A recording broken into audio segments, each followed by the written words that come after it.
1 million YouTube views. So what's next for us? I don't know. We'll talk about it with Coach here in just a second. And what do you think about the Oklahoma Sooners canceling their spring game? I, for one, think it sucks. But let's talk about it. One. You know what, guys? In a nice way, y'all.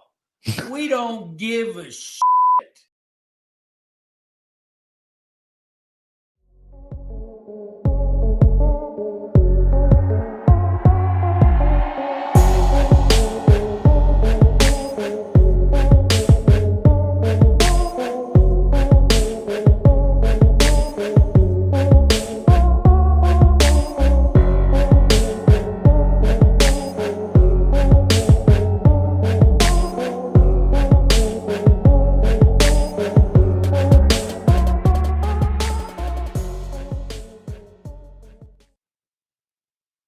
Good evening, and welcome back to Hall of Fame College Football with Jason and the coach. I'm your host, Jason Watkins. He's the coach, Philip Roybal. And if you love college football, you know you're in the right place. So before you forget, smash that red subscriber button, like our videos, and don't forget to ring the bell so you don't miss one moment of Hall of Fame college football. Coach, 1 million views. 1 million views. Hey, and I have to say, Jason, thank you for all your hard work you put into this and getting us to this point, and also to all those people that support us, subscribe, and the viewership that we have is incredible. And a big thank you to you guys, because y'all are the ones that have gotten us here. So thank you. And not many of them are in here right now, so we'll kind of put a pin in this one for just a second and talk about a couple of other things and just kind of get into some of it. But welcome into the show, everybody. Make sure you wipe those feet before you come in. Hit that like button. We'd love to get to that 2 million quicker than we got to 1. But it starts with you. Make sure you like the stream. Subscribe to us if you're not already a subscriber. Share us with other people that love college football. That helps us out. Now, yes, we're going to get into the Crimson Combine. Welcome into the show, Comanche Sooner. Coach Ricks, Scott Walker, professors are in there, and Esther. Thank you guys for showing up with us. We love it that everybody comes in and spends some of their time with us on Tuesday nights. Hey, we have been doing this now. We're going on 3 years, man. It'll be. I started this show in June of 3 years ago. So yeah, Wow, 2022. So pretty awesome, man. Pretty awesome. it is. Pretty good stuff. Thank you for hitting the like button. That's our way of saying hit that damn like button. What's up there, Satterfield? Good to see you, man. Yeah. Listen, hey man, Coach Ricks. I got my shirt on here. Let me get that out of the way.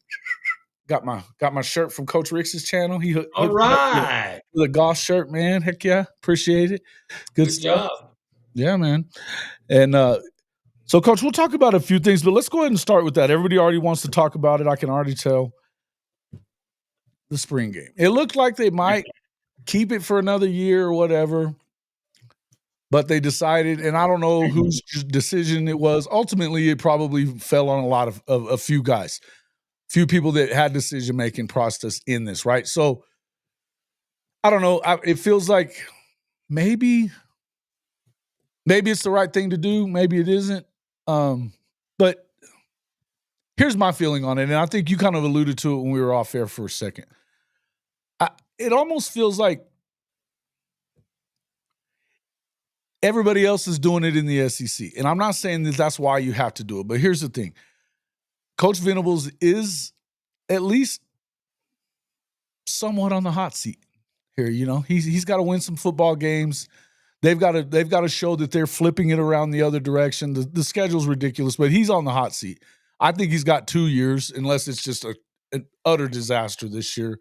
But he is on the hot seat. So in making a decision of not doing this at a time when everybody's knee-jerk reacting into doing it, kind of feels like just setting yourself up to kind of make a mistake. If you were to lose an important player to the portal in the spring, then they hang him by a tree. Yep. Do you agree? Totally. I don't think there's any doubt.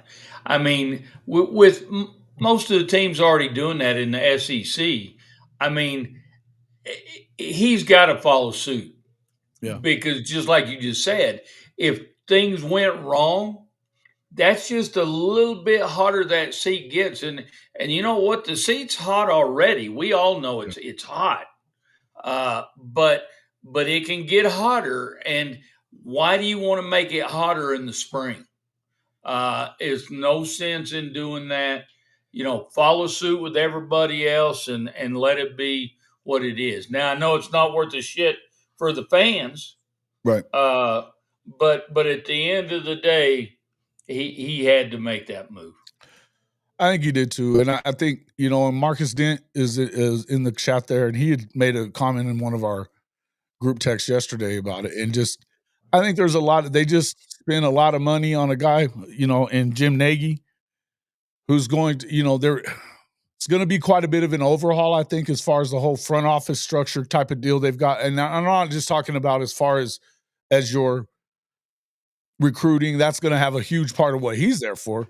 But I think that when you go and you do stuff like that, and if he was saying, "Hey, we don't want to, we don't want to mess with that stuff," and one thing I've said, and it was one of the reasons that I felt like that they probably weren't, that they may not do it this year, was because, and Marcus would tell you this, they don't just recruit on money. It's not just about money. In fact, Venables and them aren't going to talk to you about money. They're not. If you have to be fit for this program first. They have to feel like you're good for the culture. You're what they're looking for as a player too. But which is obviously the most important part is, are they good enough?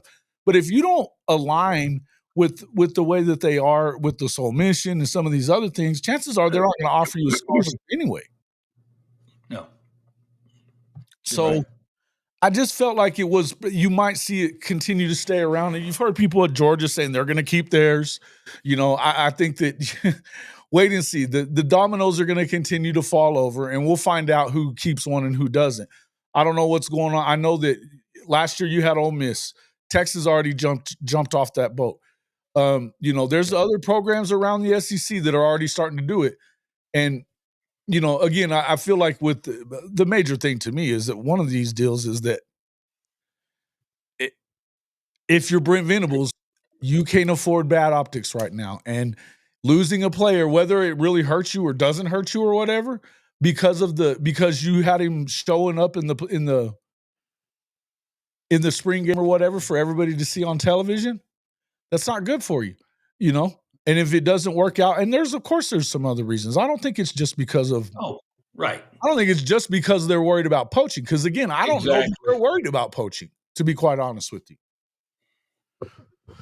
No, So that's not the sole reason. There's several factors involved, but and again, like I said, when other people are going to it, right now, guys, right now the waters are very. It's not steady. kind of It's murky, yeah. college football as a whole.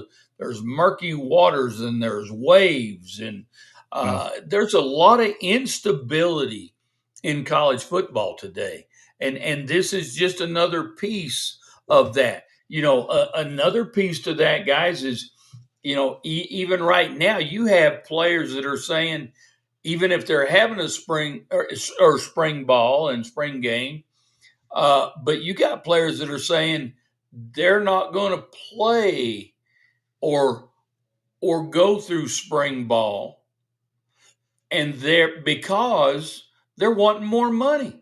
Mhm. And so again, that just adds to that instability that's going on across college football, and I think that's part of the land part of the lay of the land that we're getting right now with all this craziness going on. No spring games, no, I mean the list just goes on and on and on. And guys, and we're not through. We're going to see some more crazy stuff as we move forward. Yeah. Yeah, I agree. I think it's clear. You know what I mean? There's no two ways around it. That's just how it's going to be.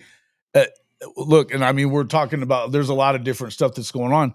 Greg Sankey and them talking about they're favoring a 9-game SEC schedule, but they're worried about how many are you going to get into the dance.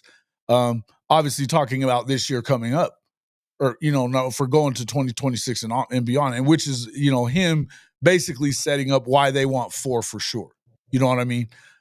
That's basically what he's doing there. But in the end, listen, do I hate it that they're going to do it? Yeah, I think it sucks. I think it sucks because I think it's been something that it gives. I mean, man, there's a lot of time between football season and the end of football season. So Exactly. you know what I mean? You kind of get to fiending for that. But Shit. but You want to see it. but you know where the difference is being made up, right? The season's a hell of a lot longer. That's true. Well, and that was the reason Isn't that it? Sark gave, which whatever, man. Sark Yeah. said that we've played extra games the last 2 years. Oh bullshit! You played the same amount of games you would have played with a bowl last year. You played one extra game this year. Get out of here with that shit. You know what I mean? Yeah. They also don't have to put out a depth chart. Yeah, that's true. That's true. But the media is going to do that. The media is going to do that shit.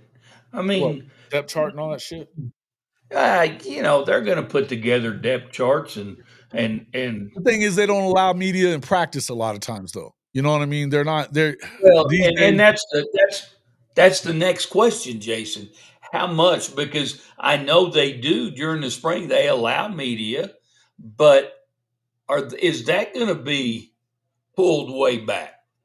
I think it's already pulled way back a lot of places. I don't know that changes a lot as far as practices are concerned and shit like that. And guys like there's certain people that are more secretive than others, you know. Right, But especially right now, you think about, we're not very far removed from the Connor Stallions Michigan fiasco with all the sign stealing and all that shit, which right. which isn't that far removed from it in baseball whenever the Astros were doing it or blah blah blah, and along with multiple other teams that didn't really get in any kind of trouble for doing it.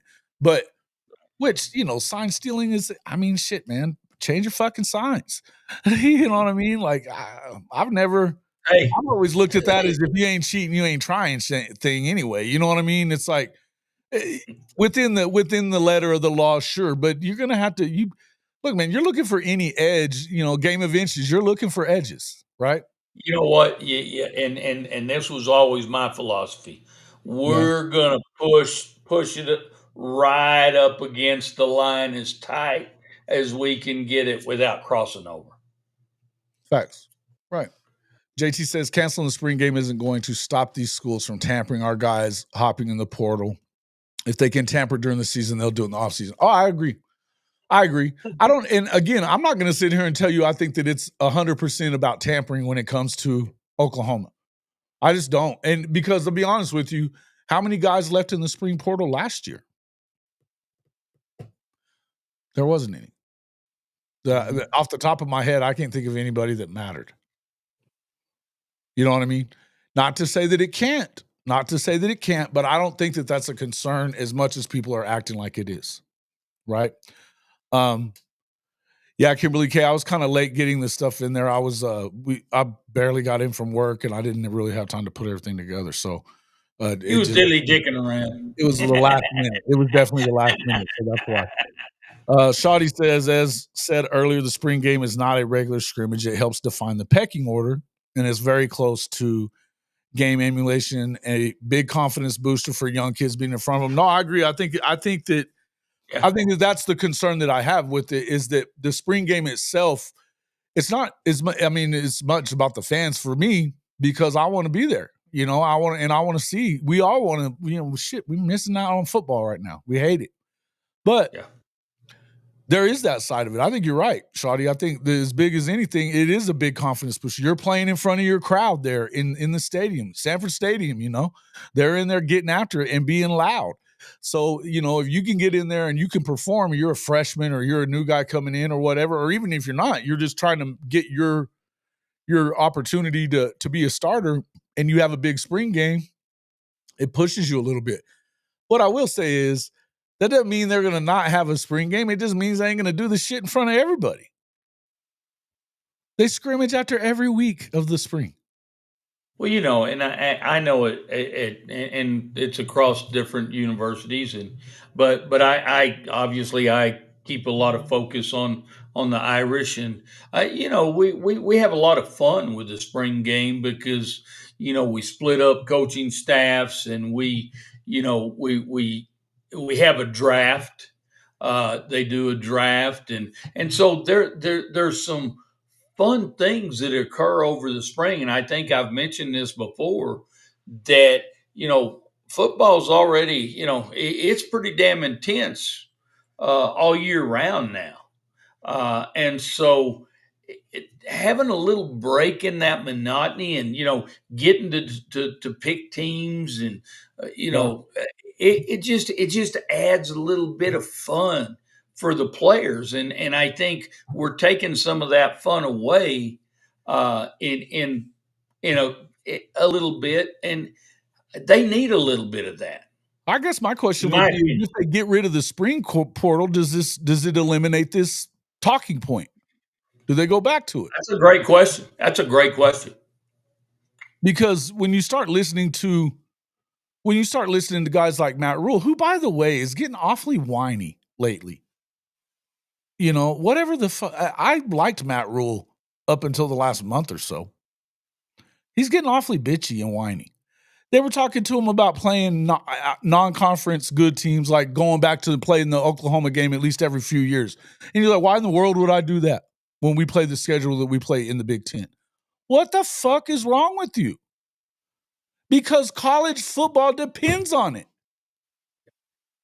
That's why, asshole. God. Not to say that to Matt Rule. You're not an asshole. But you are an asshole. What are you doing? Well, Shit. when you're where Matt Rule is, you'd whine too. Hey man, I'm not taking shots at Nebraska here so much. Oh well, maybe I Well, will. I love Nebraska, but it's been a long time, boys and girls. Yeah. Look, I think what could be the benefit of by not having a spring game? I don't really have an answer for you, T Boomer. I don't really have an answer for you other than I think that there is the concern there. I think that once you have the SEC, I said this at the start. Once you have most of the schools in the SEC are getting rid of them, right? And you know, I know Shawty thinks that they're just going to keep it at Georgia. I'm not sure that they are because they all end up following suit at some point. And all it would take was to lose one of those guys that you are coveting and you're excited about because of the spring game, maybe. Next thing you know, he gets a big ass deal to go to USC, which we know happens. And then what? And then what? You know? So Look, and let me ask this, Jason: is a lot of it surrounding it them being televised? I yeah, mean, because you can still have a damn spring game and not be televised. yeah, but then you could also have people in the stands taking video or scouting it or whatever. And here's where I'm at on that. If you're not doing it everywhere else, and so say Oklahoma's the only school on this side of the SEC that's going to have a spring game, right? Well, they don't have a bunch of other ones to go to, so why not? Why wouldn't they come and check out your spring game? It costs $10 to get in. Sure. So you can go and see the number 2, number 3 guy. Yeah. Says, nah, Pip, we don't follow when you the leader. Well, we'll see, bro. I remember that you said that, bro. I will remember that you said that. But you know, it is what it is. But here's Well, the thing, Shotty, you're the leader of what? the SEC. They did win the SEC. They are still in charge. They're still on top right now. For now. Okay.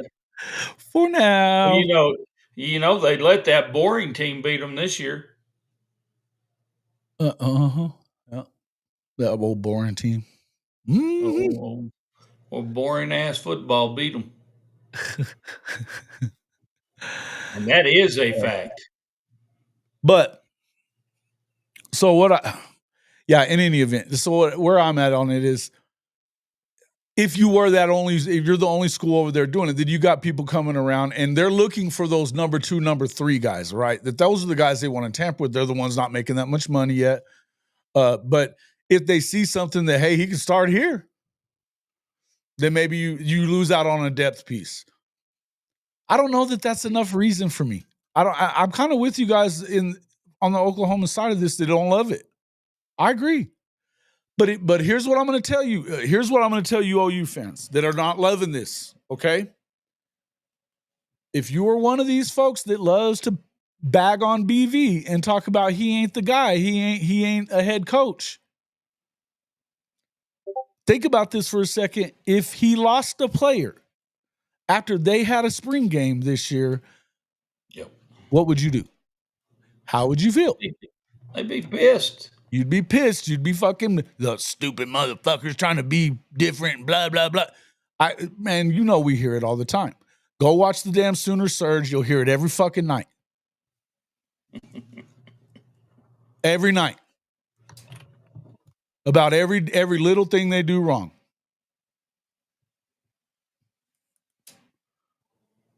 You know?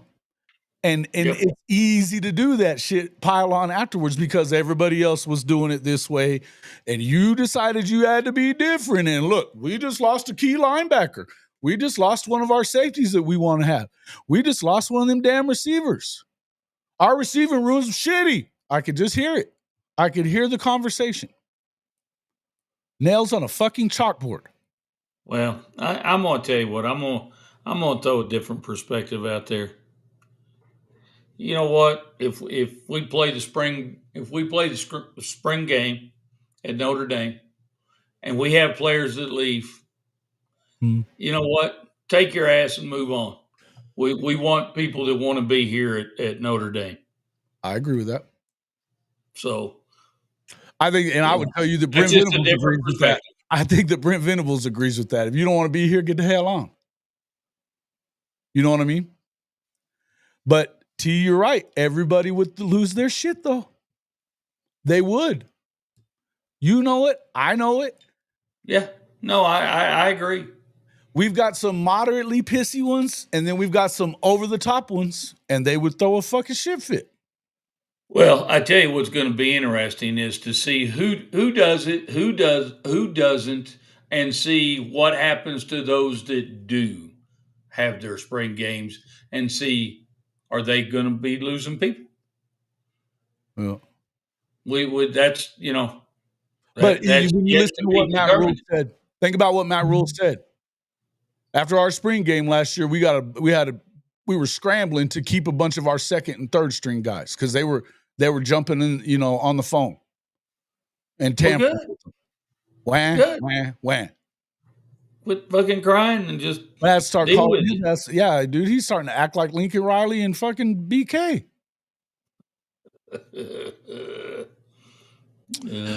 Oklahoma ganja grower says they are going to have to start calling these guys employees so that they can have binding contracts.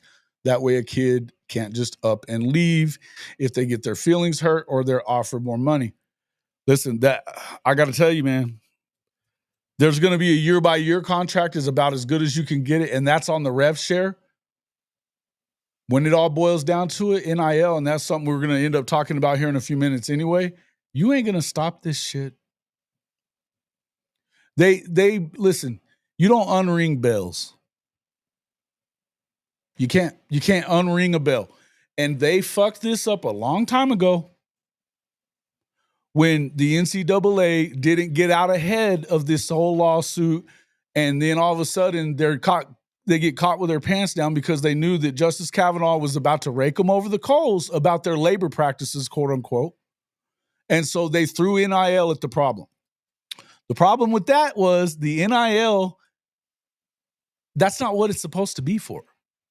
Name, image, and likeness is not supposed to be how you secure kids. Now they've opened that can of worms. You don't get to freaking close it now.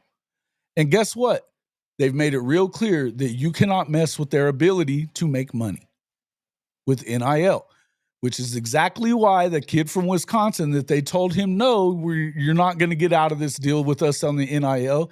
He said, fuck you.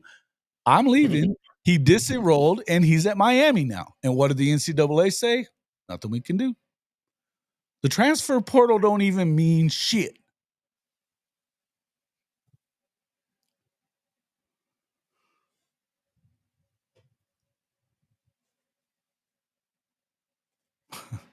Nobody can keep their depth due to portal, but going to change as long as the portal rules are the same. Well, and we've been saying, how long have we been saying that? You know, there's got to be there's got to be some rules with the portal, and there's got to be rules with, you know, at the end of the day, you really need to put some rules around the NIL scenario too. I mean, both of those need rules so that we're all playing in the same sandbox. Yeah. And you know, we're not trying to screw kids by putting rules in. We're just trying to keep it consistent across the board and stop the madness. Right. Stop the madness. That's what, you know, if you get some Well, rules, that's what will happen. Listen, and I mean, we've said this a bunch. I mean, you know, I've said this a bunch. I'm on the side of players getting paid and as the amount of money they think they should have. Now, I am on the side of you living to your word as well. We were taught to, you know, you give your word, you decide that you tell somebody you're going to be there and do a job, you do the job. You don't whine and bitch about it. Now, sometimes these things now, the other thing I would tell you is this transfer portal stuff, it's easy to get rolling down this side of it to where we're saying it's easy to do that shit where we can say, hey, you know, this is bullshit. These damn kids are greedy, blah, blah, blah, blah, blah. But then think about it for just a second. Of all the guys in the transfer portal after the season was over with for Oklahoma, most of them were told to go get in it. Yeah. All but like 3 of them. We're talking 25 dudes. Like 2 or 3 of them weren't told. So again, it's easy to sit here and go that direction because it's, you know, we care about our team. We care about our program. It's the same. You see it in the NFL too. Why you would ever side with management is beyond me. But they do it all the time because you are rooting for the jersey, not the player in it. We're cheering for laundry. Cheering for laundry. You know what I mean? Beamer went to Washington, D.C. to ask for help with NIL. Yeah. He wants some extra money, probably, fucking Beamer. Larry Boxley. Larry. Hey, thanks, Larry. Didn't comment much, but watching like button, all your shows. Thank you, man. Congrats on the 1 million. Hey, I appreciate it, man. Appreciate that. Appreciate it, brother. Thanks, Larry. Yeah, and we'll get into a little bit of that here in just a few minutes. I got a lot of people I want to thank for it, and it's been a lot of fun, kind of where we are on it. But yeah, hey, you know how many people I got to thank? 1 million people. 1 million viewers. That's right, 1 million viewers. Pretty badass, man. How many scholarship players and walk on can you have on a team now? So the number is 105 is the number. Used to, you could be up to, I don't really think there was a limit for how many. And it's basically a roster limit, though. I don't know that it changes a whole lot. But aren't they having talks on that? A whole lot? Huh? Aren't they having talks about that right now, though? Yeah, it's 105. See, used to the roster limit was 85. 85, right? It's moved to 105, but what they're trying to make it like you're stuck at that 105. You can't have other guys on your practice squad, blah, blah, blah, blah, blah, whatever. I don't know what that means. I got to tell you, I'm not 100% sure on that.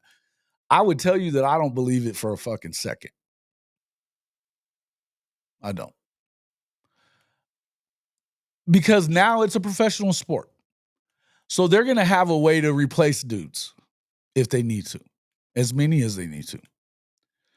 That doesn't, in the end, what I would tell you is, what does that have to do with anything? Okay. What it has to do with is those are the amount of guys. So the 105 is, I think everybody in that 105 is supposed to get a scholarship now. That's why the walk-ons are getting, you got to at least give them the scholarship. Right. Okay. So it is what it is. You're going to have to give them at least that. Now, you got to remember that now that they're handing out money to players for being part of their program, as they should have been a long time ago, the greediness inside of these universities didn't just fucking stop all of a sudden.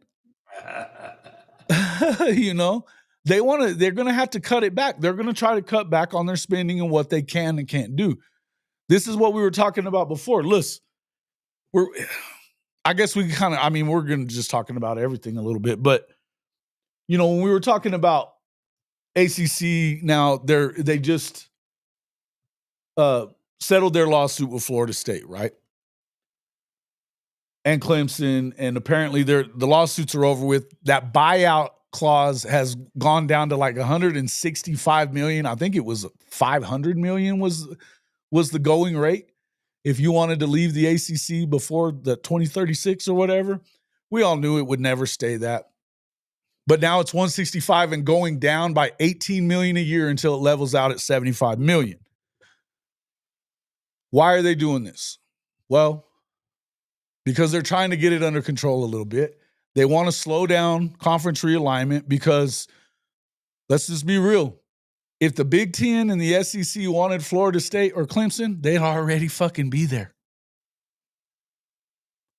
Yep. They'd already be there. Same as, you know what? Going back to what we're talking about. You should be able to leave as long as that school buys you out of your current deal with interest. No, I agree with you. There's things that you can do, right? Yeah. I love it. But and a lot of it too, that people aren't realizing, a lot of it too is the fact that, just like Ganja said a minute ago, they don't want to make these kids employees because that fucks with it messes with their money. It messes with their tax bracketing. Being a school, it messes with all that shit. They absolutely do not want that. So they're continuing to try to float it as just the way they always have. They're trying to skirt the system. So again, when you get in your feels about what's going on with these kids in the portal, remember whose fault it really is. Remember whose fault it really is. And I'll say this about players. When it comes to players, it ain't their fault that some of them don't have very good people telling them, giving them advice. And that's a fact. Part. Yeah. That's the bad part. And it happens in the NFL all the time. How many people end up brokering shit? And not only do you have people not explaining the process and how it works to them, but you also have family members screwing them as well for money. Yeah. And that's a fact, Jack. Oh, yeah. Oh, dude. Well, it's like, I would tell you about Bear Alexander. The fuck was he thinking about leaving USC? Stupid. You've got probably one of the best defensive line coaches in the NFL or college football. He's the one that coached Aaron Donald all those years. Who's there? Coach Henderson, there at SC. And because he was a second stringer in the rotation, playing a lot in crunch time even, but because he wasn't number one on their list, and they even had repaid him before the spring, he left. After game 4, when he could still redshirt. I love it. They gave him a shit ton. Oh, I know you do. And it's not, hey, team notwithstanding, right? Because I'm like, fuck them too. But, SC notwithstanding part, that sucks for him because the truth is he left Georgia, which was a good place for him to really, listen, there's not a better place he could have been to begin with to get to the NFL as a D lineman. You want to know, you want proof of it? Go back and look at the fucking Super Bowl the other day. Yeah. You know what I mean? That D line ate. They ate on freaking Patrick Mahomes' ass. They didn't even need to throw blitzes at him. So that was a stupid mistake. Then you go over there and you're with Henderson. You got a chance to continue to get better and develop, become a better player. You've got the body size, and all that other shit. Bad handling. Bad handling. He leaves. Somebody told his ass, you can go make more money. Hey, man, you've got to have some foresight, and kids have a hard time with that. You can't see further than past your nose a lot of times. And I think adults are like that too. But they're being told this, right. and people that they feel they should trust and believe in are screwing them, and that's I hate that. Because again, guys, these guys look like grown men, but they're still kids. He's in a bad deal. His handler rapes him for like 40%. Who? She Bear? No shit. Get out of that situation. Who would stop you? Who would stop you? That's awful. Well, they're out there. And I mean, listen, And they're going to be. Hey, man, listen, and this is where I say a lot of times, Coach, you've been around it a lot. Even as a high school coach, you've dealt with a shit ton of college coaches in and around Dallas, especially. You know that. I know it. You've coached in college. I've covered college sports for a long time, and the shady shit that they feed on kids, man. This is the way it is. Yeah. This is the way it is. The sharks are waiting. They are. And if they can make an extra buck off a kid, they're going to do it. And it's sad, but that's the world. That's the world we live in. And all this portal and NIL and all this stuff is just bringing the piranhas out even more. Damn right. Damn right. That's what Marcus just said. He said until you can get rid of the sharks, money's involved. It's gonna be there. Yeah, the blood's gonna be in the water. Exactly. I mean, look, not everybody, and again, I think that, but these are just the things that I want to make sure that everybody remembers that sometimes, because a lot of times I see what you see a kid leave, you see this happen, you see that happen, you see now we're losing the fucking spring game because of it. You know what I'm saying? And people are pissed. Damn it, you're taking away our spring game. This is when we get a chance to see these new kids and what are they going to be? You get excited about it. Now they're going to do this little combine thing. It ain't going to tell you shit. Okay, great. You're going to get autographs and interact and blah, blah. Okay, fine. Look, it sucks. It still sucks. I want to watch. I don't give a shit if they can dunk the basketball. I just don't care.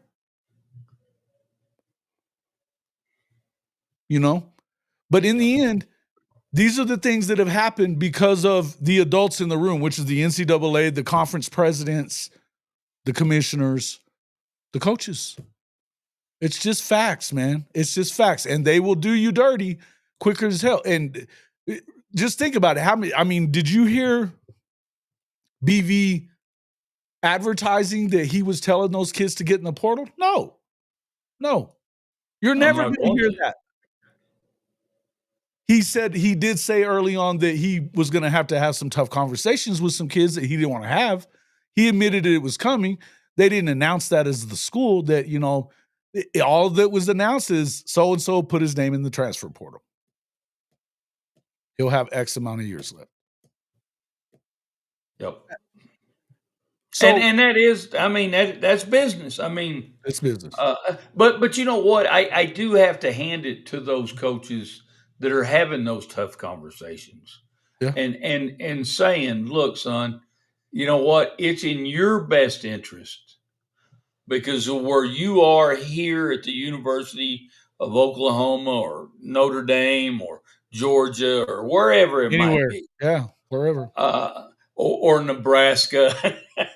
but it's in your best interest to let those kids know, give them an opportunity to go someplace else to have a chance. and an opportunity to step on the Sometimes that is what it football is, field. coach. Sometimes And that and is and what I it is. appreciate that. I do I too. But I sometimes it ain't just that. Sometimes no. it's just you ain't fucking good enough and we don't wanna spend a scholarship on you. Yeah, I mean, truth. And in BV's case, it's kinda what it is because Yeah, sure. his seat's a little warm. Yeah.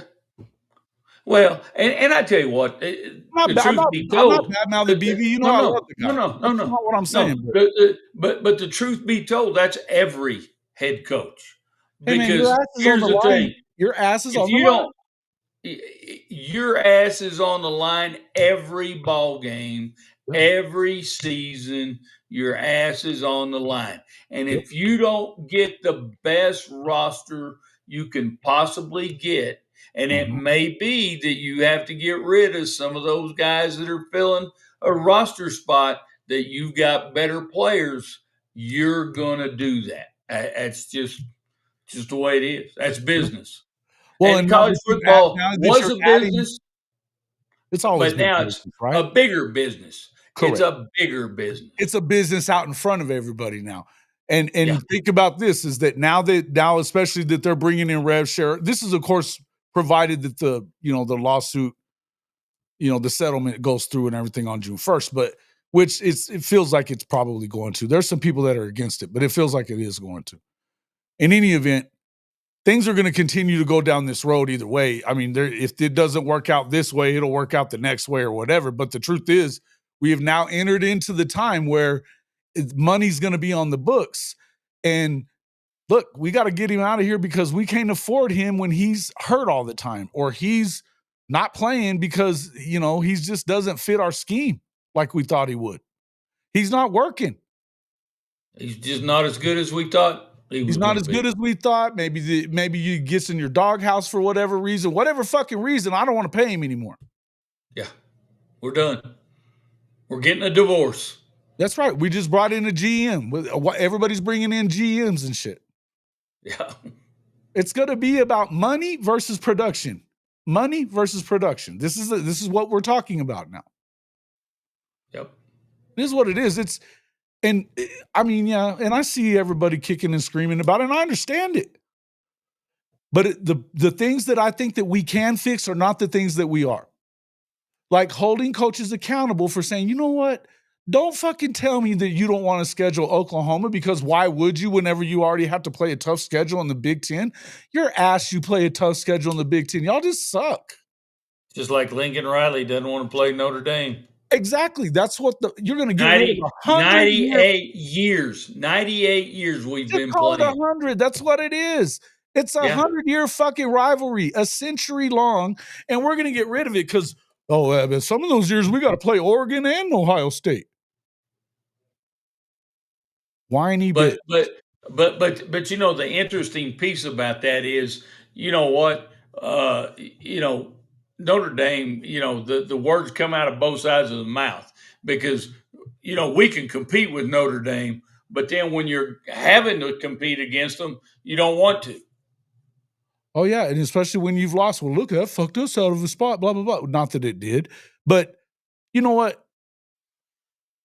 If I'm an SC fan right now, I don't know if I'm really fucking mad. I think I am probably pretty mad. Or if I'm like, okay, maybe they're this close. Like what Lincoln's always saying, I think he's talking about his pecker size, but he's saying they're this close all the time, right? Um, sorry, did I say that Oh, out loud? that was good. That Uh, was good. I think I said that out Oh. loud. My bad. Not. Uh, but I don't know if they're that far away or if it's because they had a lot of tight games with a lot of teams. They lost by a little bit to Michigan. They lost by, I mean, they beat LSU, which LSU, I don't know, man. LSU's weird. I think that's a BK issue. Um, but then they're thumping their chest, of course, about beating an SEC team, Texas A&M in the bowl game. Whoop-de fucking shit. Whatever, man. I think that in the end, it's probably because they didn't have the right quarterback in there was a lot of what it was. And, but they couldn't beat Notre Dame with that guy in. And he'd been playing for a month by that time. in the end, I think Lincoln seats starting to heat up a little bit too, and that's where they're starting to feel that heat. And when coaches start feeling pressure, which you know that it's a pressure cooker at Nebraska.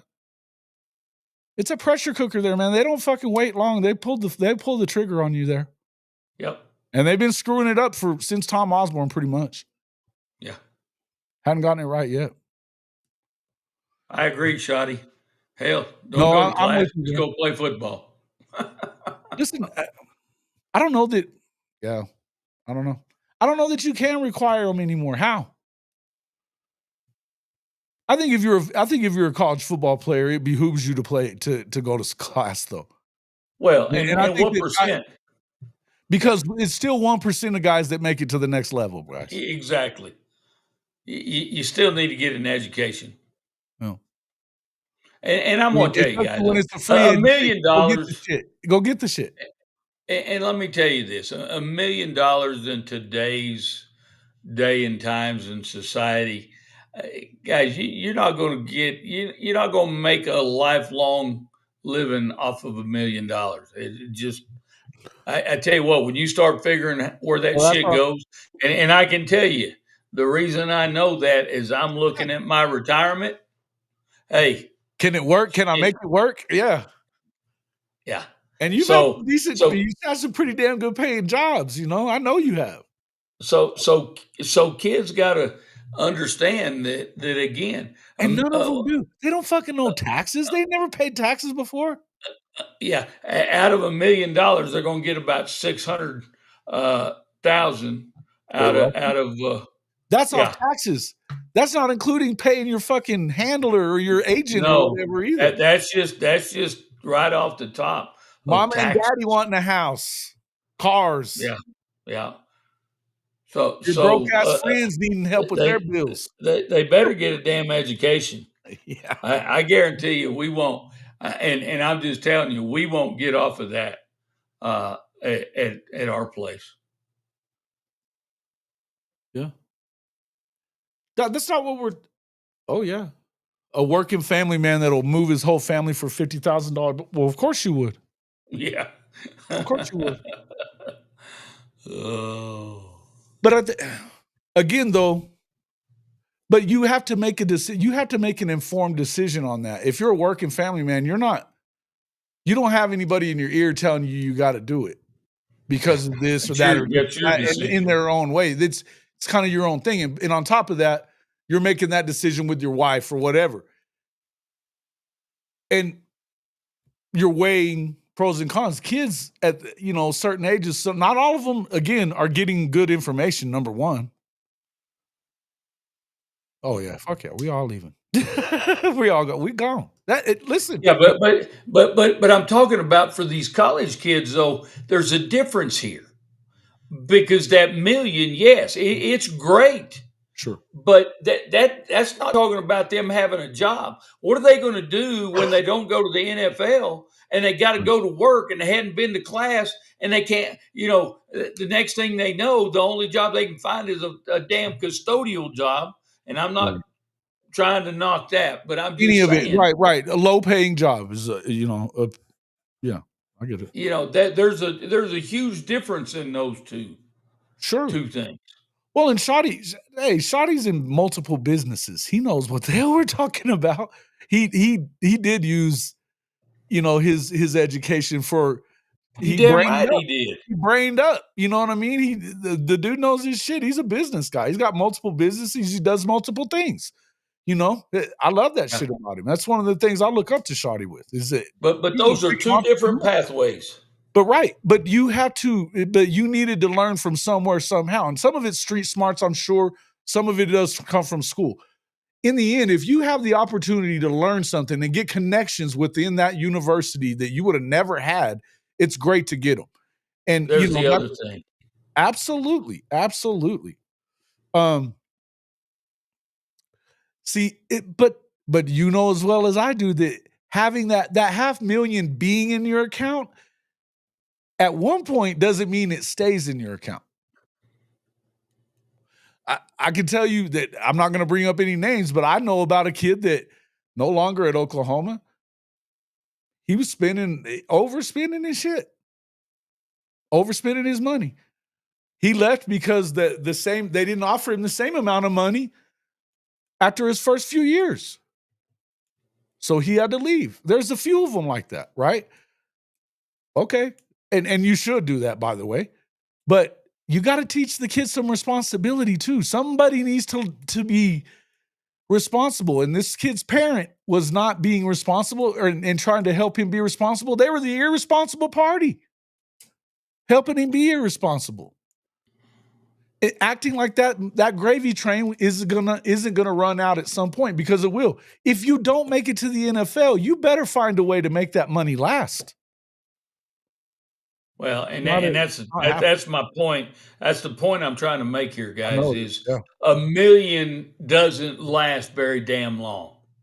By the time you buy your vehicle, and you buy yourself a house, and you're feeding you and your family, or if you have but even if it's just you, and you've got to know how to take care of that money. $1 million is not what it used to be. Well, at 40% tax rate, which it's not necessarily going to be 40, but it ain't going to be too far off. It's pretty close. It's pretty close. It ain't going to be too far off of that, right? I think I figured it the other day, and I think it was like 646,000 out of $1 million. Wow. Okay. Yeah, and that's it. Obviously that's not having anything to write off or whatever, which they can write off certain shit. There's certain things that you can definitely do if you're smart and you have a good accountant. But in the end, no, you're right. I think that you have to look at it in terms of, look, man, you need to find a way to hold on to some of that, because the chances are you're not going to make it to the league. You're just not, So that's the way I want to look at it too. I'm with you. I think that you want to do it that way. Now, we don't have to keep on with this part of the conversation. I wanted to kind of get into some of this other stuff. The changes are changing. The things in college football that we're kicking and screaming about it, but let's just be real. Folks, it ain't going to stay the same. It ain't going to stay the same. And I tell you what, we're talking about some things we dislike right now. Hey, just wait till tomorrow and the next day and next week and next month. Shit's going to continue to change. We started this show I started this show almost 3 years ago. Right? We're 4 months shy of that. Yeah. I think back to what the differences were in college football just 3 years ago, 2 years ago. Oh. Hell, a year ago, we didn't have a 12-team playoff going into a 16 or 14 or whatever they end up coming up with. Right. And look, you think that your rivalries, which is what, hey, how many times have we said rivalries are the lifeblood of college football? Not now. What we were just talking about with Matt Rule. He don't give a flying fuck about playing Oklahoma. And Oklahoma probably doesn't give a flying fuck about playing him either. I'm just going to put it that way. What I'm getting at is, this is where it really hurts you as a sport. And I think that you don't have enough people with foresight into the money follows that. At some point, you're going to change too much and you're going to turn the fans off completely. They're going to stop watching. Maybe not in the SEC, maybe not in the Big Ten, but the ones that make you the real money, which is the casual fan that watches it because it's on. You're not a Georgia fan, you're not an Oklahoma fan, you're not an Ohio State fan, but you like football. That's where you're going to get hurt. Because without that big, come on, man. Greg Sankey's talking about favoring 9 SEC games, but being concerned because of the fact that it is the toughest schedule, and your schedule, even if it's one of the lower end schedules in it, is going to be harder than most of the rest of the country's, period. If it's going to burn you out of getting into the playoff, the amount of playoff spots, they're seriously okay with losing some of these fucking rivalries, like A&M and Texas every year. Now, they're going to play every other year. Fuck that. Hey, That means I if do. you're gonna play the Iron Bowl, that now Auburn and Georgia isn't gonna be a thing anymore every year. The oldest rivalry in the South. That's ridiculous. Tennessee, Alabama. World's largest cocktail party happens. That means that Georgia, that's their rival. So no longer does the Tennessee rivalry matter to them, or LSU or whoever. Alabama getting to play, they're trying to kind of crank up that rivalry that's been naturally built by them playing against each other in conference championship games and such. No, you're fucking it all up. So while you have the best conference, the toughest conference, and the best teams overall playing against each other week after week, but the ones that are like really hateful, you're not going to get them. The ones that are being naturally built. I would tell you that I think LSU and Alabama are becoming natural rivals of Oklahoma because we're going to play them in these first 2 years. We just beat Alabama, lost to LSU. There ain't no love lost for LSU in Norman. None. You don't have to. This is one of those rivalries that you don't have to try to make it into a thing artificially. You don't have to do that shit. But they're going to do it if they end up at an 8-game schedule. And why would they end up at an 8-game schedule? Because you're not going by strength of schedule, which means it's just all bullshit anyways. The point being is there's going to be some changes, folks. There's going to be some changes. There's going to be, it's the reason why there's going to be 4 auto bids for each of those big conferences, because they feel like they need it.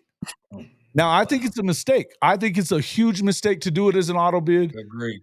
I think that you're going to get 4 and even 5 in more times than you're not going to get 4 if you're the SEC. And I feel the same way about the Big Ten, even though I don't think the Big Ten's as good. But I'm just going to tell you, this is where we're headed. And this is where you're fucking it up, folks. If you're college football, if you're Greg Sankey and you're Tony Petitti and you're any of these, hey, the guys in charge at Notre Dame are just as much a part of this too, by the way. They have as much pull in this college football playoff system as anybody else does.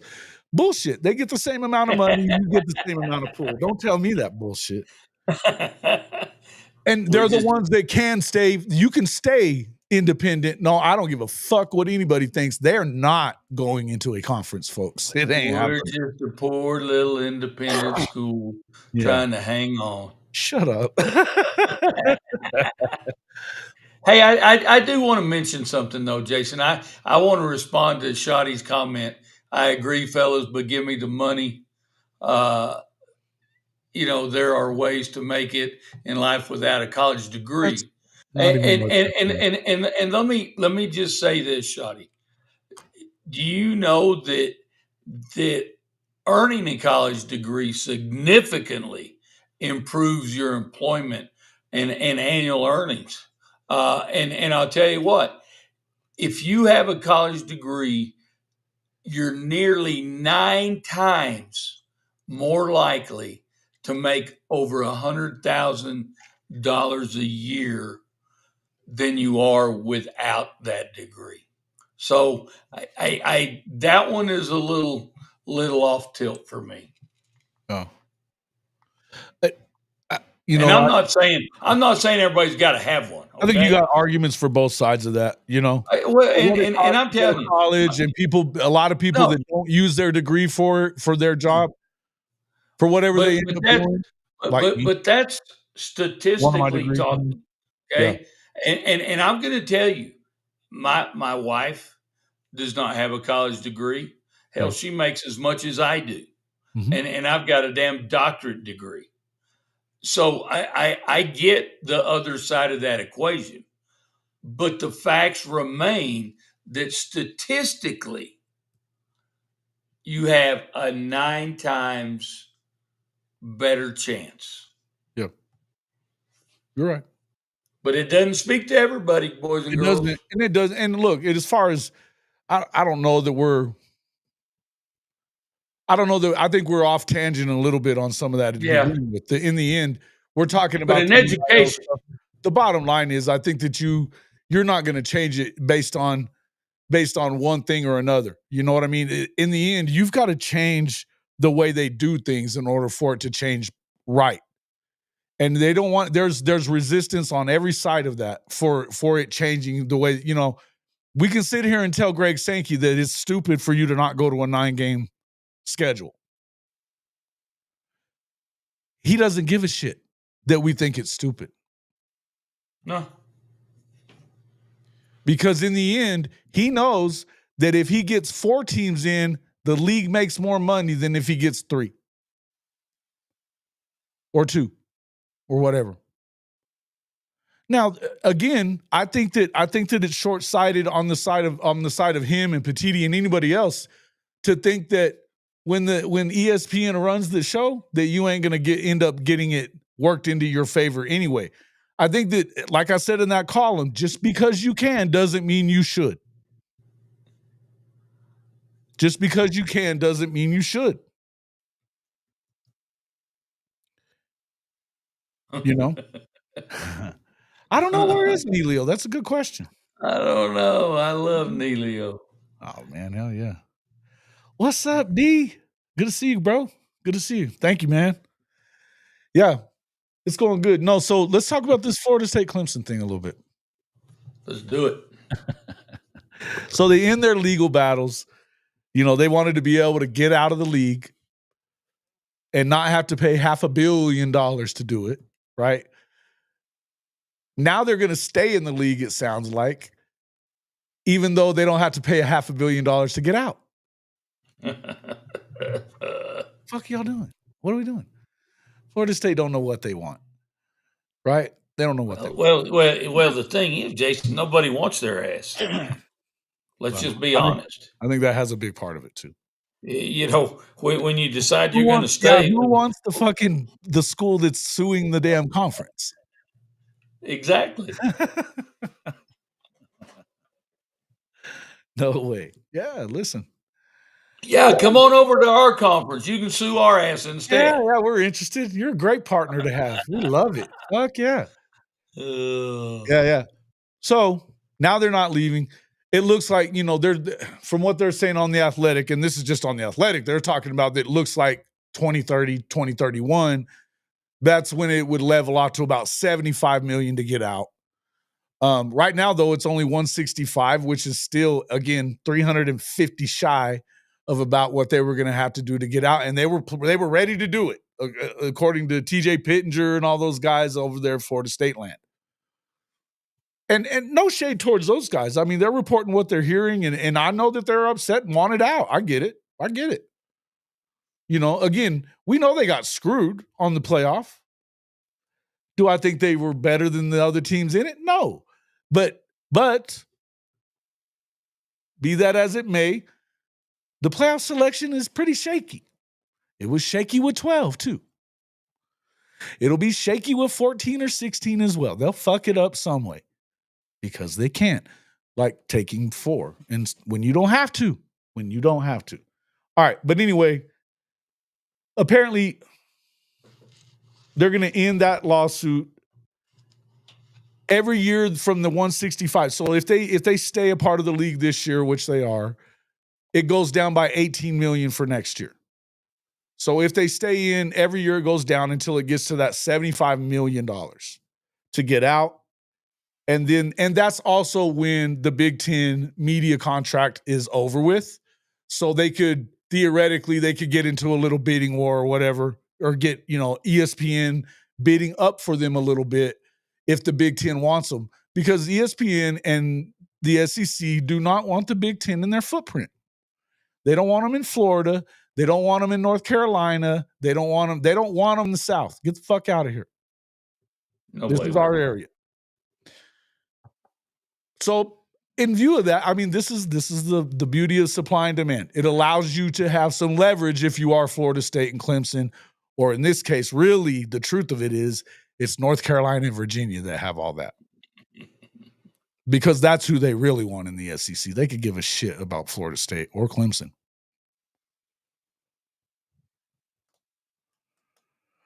I don't know that it shows that grant of right is ironclad, because if that was the case, then why the fuck did they just agree to knock it down to $350 million? They knocked out $350 million of it for this year. By the time it's all over with, it'll be over $400 million off of the cost of getting out before 2036. How ironclad is it? What they decided was they'd rather not have to have this fight. It's expensive to do it anyway. And in the end, you're not being productive. Truth is, if Florida State wanted out, they can afford the 165 today. Nobody wants their ass. That's the bottom line. Nobody wants their ass. Hey, and they can try to be independent. In a big hurry to get bigger either. I don't think that they're wanting to add teams right now. I know the SEC doesn't want to. They're not looking to add anybody. I think the SEC would only do it if they were forced to try to keep the Big Ten out of that area and try to get somebody like Carolina, Florida State. I could see them doing Florida State because they don't want them in Florida. You compete with them less for Florida kids.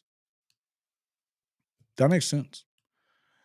Yeah. Not that you don't get Florida kids that go to the Big Ten. I'm just saying less of them do than to go to the SEC. SEC kids, like, they grow up in SEC country, they generally go to the SEC. But again, the money has changed a lot. All right. But those Big Ten TV deals that are worth over $7 billion right now, they do get over with in 2030. So that would give that opportunity for them to go there. What are you going to do? First of all, this is from, I love this, Thompson, the former Fox executive we're talking about, Bob Thompson. You don't know if anybody wants you now. And secondly, you don't know if the TV guys are prepared to pay any money for you full share, or are you just going to take food out of the current people sitting at the table's mouths? Bob Thompson's smart. And that ain't going to fly. And this is the main reason, hell, the SEC doesn't want to do it. You know why? Because they're locked in until like 2034. Yeah. The SEC's not trying to do that. Now, they have a pro rata clause that if you come from a power conference, then you're still going to get that money. Florida State could fight this till 2036 or wait till the Super League in 5 years. All the conferences' contract expire in that time. And no, they don't. I just got done telling you that the Big Ten does. The SEC is still going until 2034, I believe. Maybe 2032. But it's at least 2 years difference for sure. In the end, you would still get into a bidding war, because if they're not going to want you, they don't want them in their footprint. I don't think that they want to do it though, but I agree. I think that in the end, the one thing about the pro rata clause is that they could do it now in the SEC, because ESPN would have to pay them the same amount that they pay everybody else in there because of the pro rata. That matters. That has something to do with it. But the Big Ten doesn't have a pro rata clause. They don't believe in them. The Fox doesn't believe in them, is what I should say. They don't. They're like, fuck all that. We ain't doing it. They won't do it. It's what screwed the Pac and kind of the Big 12 whenever all that shit was going on between them. Once the Big 12 took that deal first and got whatever pro rata money that you could get, because the Fox is still involved in part of the Big 12, then that was it. That was it. They didn't want both conferences. They were only going to take one. And even if the Big Ten would have taken over the Pac-12, they wouldn't have paid any pro rata for you to add teams and stay strong. They weren't doing it. All right. The ACC's brand initiative should benefit the conference's biggest brands and historically most successful football programs. But for the yearly bonuses, they will be available to all schools and based on a 5-year rolling average of TV ratings. Combined with the conference's success initiative, which rewards performance on the football field and basketball court, a successful ACC school can take home an extra $15 to $35 million in a given year. Clemson Clemson athletic director Graham Neff told his trustees the school is projecting an opportunity to earn $120 million from the brand initiative alone over the next 6 years. So for them to stay, here's why they're staying. Here's another reason why they're staying, not just because they're not wanted, but because the SEC and ESPN is not just going to burn a profitable venture that they have right now. They're not just going to watch it burn to the fucking ground. It's worth it to them to pay more money to keep it going because they've got to deal with them until 2036. Why would it? And it's at a good deal. Yep. This is an excellent outcome for Clemson, says University President Jim Clements. We've achieved our goals. We've enhanced revenue opportunities that will allow us to stay competitive on a national basis. And so we remain a proud member of the SEC, which is a great home for Clemson. That's another way of saying nobody really wants you either. ACC schools that don't capitalize on brand initiative will see their distributions shrink compared to what they were, though. What they would have received within the current system. I'm surprised that they were okay with this. In return, they'll get at least a few years of conference stability, which I get. The new model addresses the concern Florida state administrators have been stewing about privately for years and discussing publicly since 2023, the gap between what the ACC pays its schools and what their SEC Big Ten peers make from their leagues. Florida state officials had said they feared that in a few years, FSU would be receiving more than $30 million less in conference contributions than the SEC and Big Ten schools.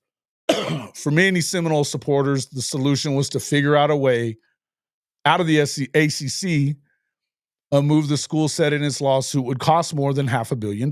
Instead, the ACC is adopting the revenue sharing model Seminoles athletic Michael Alford pitched 25 months ago. And the conference also agreed to revise bylaws to clarify exactly how much it would cost the school to buy its way out of the league. So there you go, Chrissy. It ain't as fucking ironclad as you think it was. Because they just gave up a shit ton of money. If it was so ironclad, they'd just be like, fuck you. You got to pay us. Does that mean there will be no realignment, no more realignment for now? Probably. The death of the Pac-12 as a power conference led Cal and Stanford to join the ACC at discounted rates, along with SMU, who gets nothing. Not that they need it.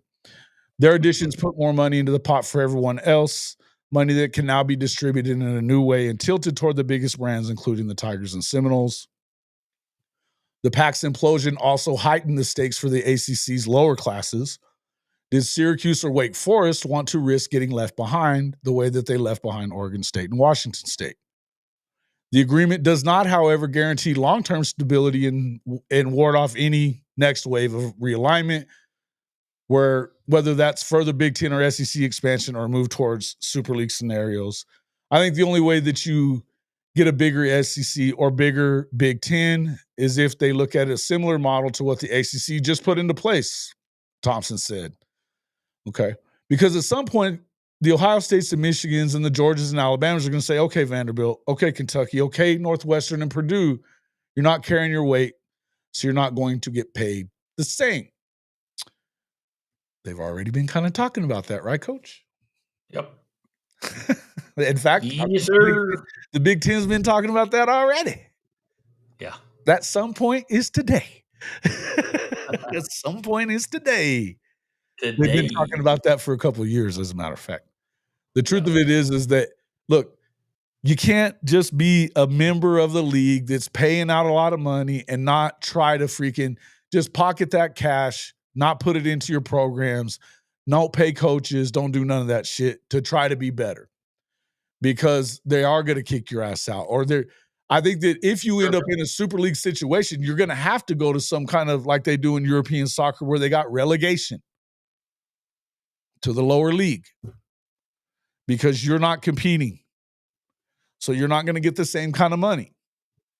It's such a... Guys, in the end, I'm glad that this is happening right there. I think that this is a win for college football right now to not get rid of the ACC. at the moment anyway. But I got to tell you, I never really expected the ACC to die on the vine either. Because ESPN owns the shit. They have the entire conference's media rights, just like they have the SEC's, and they have it at a good price for a long period of time, more than 10 years still. Why would they just throw that money away when ESPN's hurting for money right now? It's not happening, man. It's never been going to happen. And the folks that want to tell you otherwise, they're doing it just so they can get more clicks on their fucking channels. Yep. It ain't happening. Oh. But where I believe that you can screw this whole thing up is by fucking with these rivalries. And that's why I think this deal right now is a win for college football, because you're going to keep your rivalry. If you're Clemson, you got to keep your South Carolina rivalry. The legislature is going to make that happen in South Carolina. They're not allowing that to go away. Florida legislators aren't going to let Florida State and Florida go away either. You know, Miami can do whatever they want because they're private, but they're not going to allow Florida State to not be played. So that's going to stay in place. Auburn and Alabama, yeah, that's going to keep being played. It's the Iron Bowl, period. Now but you can still fuck up these other important rivalries, guys. They're important. And you can't, and I don't care whether the teams are good or bad or whatever. You can, none of that matters. It's history. It goes back with history. And the more that you get away from that, the more you turn some people off. And even the young kids. I think that the youngest generation doesn't understand it. You know, they don't know, they don't understand listen, there's kids there are 21-year-olds right now that probably don't remember the last Texas A&M game. 7, 8 years old, they didn't give a fuck. You know what I mean? No. So it may not matter to them, but it should matter. It should matter to the conference itself. It should matter to, you know, again, school administrators, all that other shit. That should matter. It doesn't necessarily matter. But it only doesn't necessarily matter right now because you're still making a shit ton of money. The second that shit starts drying up, it'll matter again. Which you turn off enough people by turning off enough TVs, that's when you're going to screw this up. And that's all they can really do. Right now, it's a golden goose that's laying eggs left and right, man. But they keep on screwing it up. Quickly. They keep screwing it up. And it can be done quickly. It can. It can.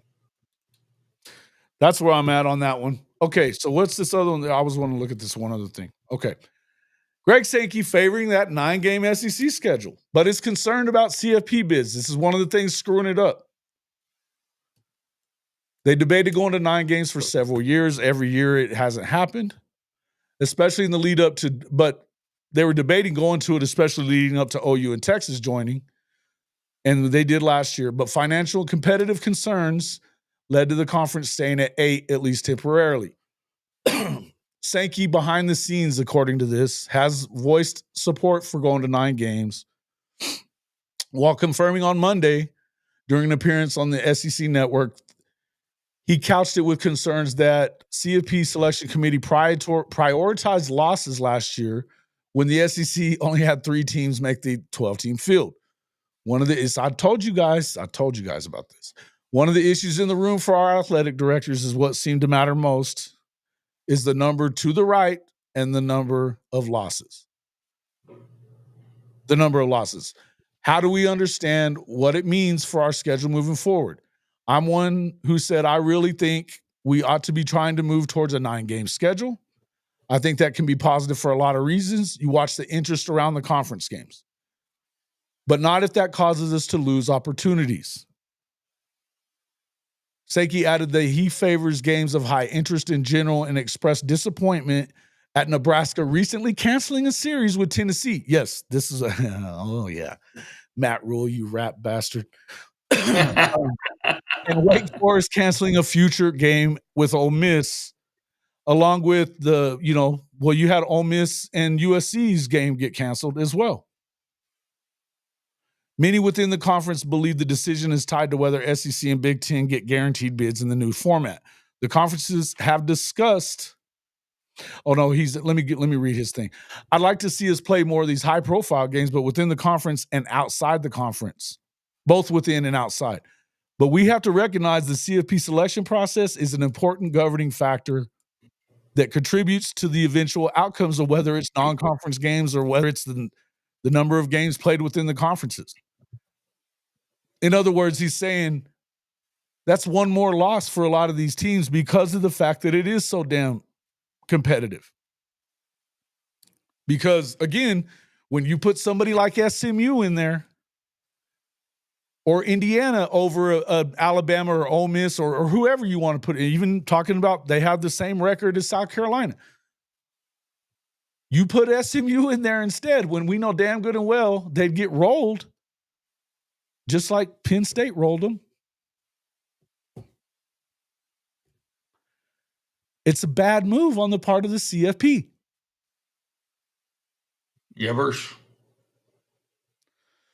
It's a bad move. Oh, no.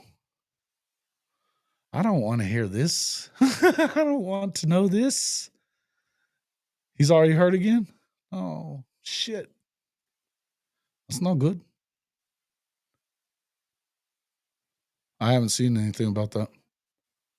Is it on Twitter or what, Ian? We'll get to it in a minute. Clemson, SMU, Miami would have earned the bonus for keeping ACC in the playoff viewership. I don't listen. Here's what we know, though, when it comes to that part, and I'll just answer that, Chris. What we know is uneven revenue distribution kills conferences. It always has. Think of the Big 12. As we know, the Big 12, it is not the same conference. No more Nebraska, no more Missouri, no more A&M, no more Oklahoma, no more Texas, no more, well, Colorado's back. It changes it all. Same thing. Same knee. Ugh. Not good. That sucks for him. Look, hey man, that happens though. When you tear up those knees, you tear them up again sometimes. Yeah. That sucks. If that's the case, man, and we were just talking about him the other day, that we're hoping that he's going to be healthy. Because, man, he deserves it. That sucks. See what happens with the rest of them. And again, he didn't have it on a contact he did it in drills last year. It wasn't a contact thing or anything like that. Even Mike and me were talking about that yesterday. So that sucks. Sometimes it happens, man. It is that kind of sport. You lose guys. Yep. All right. Anyway, going back to this, just a couple of things. Obviously, in the end, if you're not, this is why they're pushing for you to change the criteria for getting in. Now, I'll go back to what I said a few minutes ago. If you weren't pushing for this guaranteed 4, which I think that the ACC and the Big 12 are at least favoring that model also, because they want to make sure that they get into, because they don't get into all the time. They had in 3 between them. If I'm the Big 12, I'm pissed. I'm pissed. No, it's not him. If you're who? The Big 12? If you're the Big 12, you're pissed because SMU couldn't beat a team that didn't get in your Big 12 championship game. They were tied for the lead, but BYU didn't get in it. They went to Dallas and beat the shit out of SMU. And SMU gets in, and you only get one in from the Big 12. They didn't have a signature win. It was all about the amount of losses they didn't have. Again, right. That's what they're talking about. So that, now that the CFP selection criteria, it looms even larger with bigger schools like Bama and Georgia, which they favored 9 games, but they're not sure that they want to do it. Either way, a decision needs to be made in the coming months. Sankey alluded to the events a day earlier when he flipped a coin to decide seeding in the SEC women's basketball tournament. Maybe we'll flip a coin over 8 or 9. We've got some practice. Yeah. Have your athletic directors join in the conversations about more allocations, whether you want to call that automatic bids. Okay. So basically they're saying many within the conference believe it's decided whether the SEC and Big Ten get those guaranteed bids. The conferences have discussed that 14-team playoff and a 16, where each conference will get 4. Sankey confirmed that discussion has taken place, calling them allocations rather than guaranteed bids. It's the same shit. He discussed it Monday night again in the context of the CFP selection committee, while also acknowledging criticism and indicating no decisions should be made soon. Have your athletic directors join the conversation about more allocations, whether you want to call that automatic bid. Sure. They've also talked about ideas of evaluating strength of schedule and trying to better understand how that analysis is made. Yeah. I think we should probably slow down a little bit before jumping to conclusions because there's a lot of work to do in a short period of time. Now, here's what I told you guys in the column, and I said it on a number of shows. Why do you think Ross Dellinger had all that information? Because they floated the shit to him. They wanted to know. They wanted to get a feel for it, baby. What does the world think? Yep. I said that in the column. They floated it so that they could gauge how the rest of the country felt about it. They know now, fuck you is what the rest of the country feels about it. If they're not an SEC or Big Ten school, and even some within the SEC, even some fans of SEC schools and Big Ten schools are saying, no, that ain't right. It's not right. Yeah. See, these are the things I'm talking about right here. What do you think about Nebraska canceling tougher non-conference? We were just talking about that, Chris. Or we were talking about it before you got here, that it was a chicken shit thing for not only that, he was like, why in the world would I play Oklahoma in a non-conference game when I don't need to? I got a tough enough schedule as it is, which is bullshit, and we all know it.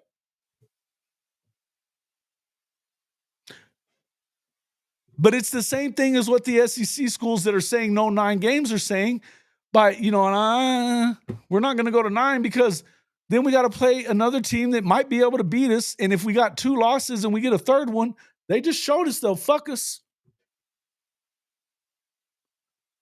Now, I would say, and the argument that I've made to that is, hey, if you're adding these extra schools, if you're adding these other bids, whether it's 2 or 4, you were going to get, all you had to do was not lose to Vandy or Georgia if you're Bama, or Vandy or Oklahoma if you're Bama. One of them, just one of them, and you're in. And if you're Ole Miss, don't lose to Kentucky, man. What the fuck? You know what I mean? But now, as far as South Carolina goes, shit, I don't even want to hear it. Yeah. They didn't beat nobody that was that good. They just didn't. In the end, you were still this close to getting a 4th anyway. More times than not, you would get a 4th. And if you're adding 2 or 4 more schools, you're going to get them in. In the end, if you don't start doing things that matter to fans, they will turn the fucking television off and stop buying those expensive fucking tickets. And then what? And then it's fixed to collapse. That's why you would do it, Matt. Why the fuck would you play Oklahoma or Tennessee? Because of that. Yep. Because your fans want to see it. Simple as that.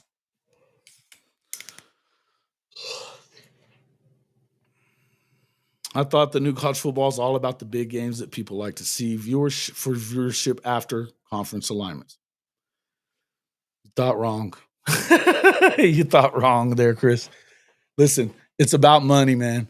But the point I'm trying to make to everybody is I get it that they're making money decisions. And I don't have a problem with making money decisions. But Look, we just talked about kids need to be thinking down the road instead of just about today. You got to do the same damn thing if you're these conferences. Yep. These conference presidents. Don't kill the golden goose over 1 year of getting a playoff bid or not. Stupid. All right, I'm kind of sick of talking about this shit. All right, Coach. Hey, Jason, I just want to throw something in here, and this kind of get us. We can revamp after this. Okay. But I just wanted to give a shout out to our Notre Dame women's basketball team. All right. But again, they tied for the conference championship. But I just wanted to give a holler out to Hannah Hidalgo. She was named the ACC Player of the Year as a freshman. She is incredible. She is really and good. her teammates Olivia Miles and Sonia Citron were first team, and Leah Tu King was on there too. Kate Koval, a freshman, and then Neil Ivy finished second as far as a coach. Are y'all listening to this shit? Coach talking about fucking basketball. But they've had a good season. They kind of they were ranked number 1 in the nation for about a week ago, and they were talking about if they won the last 3 games of the season, they would have been the first time in ACC history that a team went undefeated, and it put the jinx on their ass. They lost two of those games, so now they dropped from number 1 to number 6. But anyway, I just wanted to give them a shout out. I've enjoyed watching them play this year. That's good stuff, Coach. I'll shout out a little bit to Oklahoma's baseball and softball programs. Both they're undefeated right now between the two of them. They're the last school to have that in both sports, undefeated right now. That's pretty incredible. Shout out to Sooner Diamond Sports. I'm excited about that, and I know Stephen G's been wanting me to do that for a minute now. So, and Jason, your women's basketball team hadn't been playing. Hey man, Jenny does a hell of a job. Jenny does a hell of a job. She's up and coming, man. I think a lot of it is they just haven't had enough of that talent. The SEC women's basketball is unfucking believable. Yeah, unfucking believable. Yeah. Love you too, Kimberly K. But hey, what's up there, Mars Jams, Jimmy Satterfield? Right. Chrissy, thanks for coming in, Chrissy. Moosehead, my guy. Ian, thanks for coming in and burning everybody's ass. Derek Hamilton. Guys, we got over 350 people have watched tonight, and we've got 20 likes. Come on, man. Come on now. Like my ass. Come on, man. Ganja Gore, Drewski, what's up, my man? T Boomer. Of course, we have great people. Marcus D, Kimberly K. Chicken's in here, man. Yeah, didn't say nothing in a while. Satterfield, good to see you as always. Purple Orchid, JT, thanks for coming in and you're dropping stuff. Esther as well, Scott Walker. We appreciate everybody coming in. Listen, Comanche Sooner, Coach Ricks, Professor, all you guys. Listen, you can still talk to as I do this, Coach, but just wanted to bring this up. 1 million YouTube views for the channel. This isn't near what it is for a lot of channels that you guys probably watch. I'll just say this. This is a big deal for us. We're pretty proud. Pretty damn proud. It's for a million YouTubes. And it to me, when I started this thing, I didn't know if I was going to get 10 people to watch. You know what I mean? I just didn't really expect to. So to be able to, and a lot of it has to do with Coach, you've had a big piece in this as well. But guys, I got to put it on this amazing audience that we have. Absolutely. There's a lot of folks that are hate watching. I love y'all too. Hey, we love you all. Yeah, I mean, we're here and we're putting this stuff out and we got to take some credit for some of it. But if it wasn't we're listening to what you guys want to see, and that's why you're coming back. You know, we're going to continue to get better and do some of that other stuff. But I just want to let everybody know, to us, this is a big deal. This is a big deal. And I just couldn't tell you how much I appreciate it. You know, I kind of go back and I wish old Trap House Boomer was in here. But by the way, shout out to Trap House Boomer. He was one of my favorite creators in the Oklahoma space. He does everything so different than everybody else, but he does it. It's undeniably big trap. Undeniably big trap. Love that guy. We talked about this a couple of weeks ago. Satterfield was in there. I know Hankster was in there. I think Kim was. A couple of different folks that, let's see, I'm trying to remember. They'll come to me, more of them will. But it was like my first, second, maybe third live stream.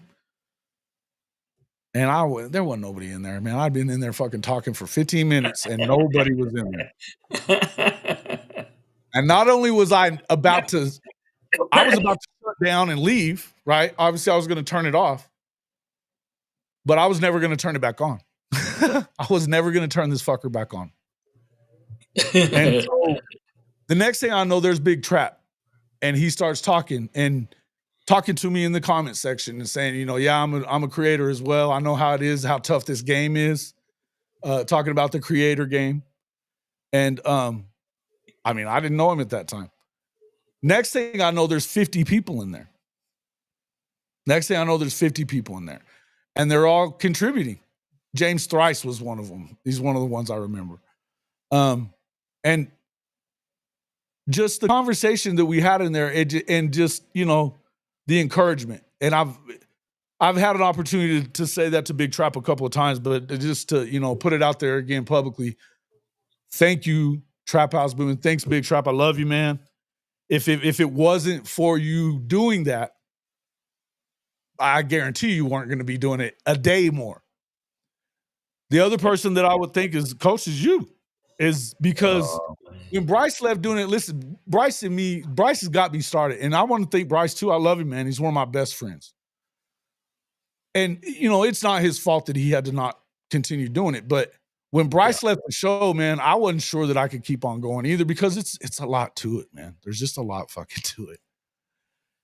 A lot to do. And so to me, it was tough. It was one of those things that, man, something's up with, am I frozen to you guys too? You're frozen. Looks stupid. No. I'm frozen in a good place. No, it's not too bad. All right.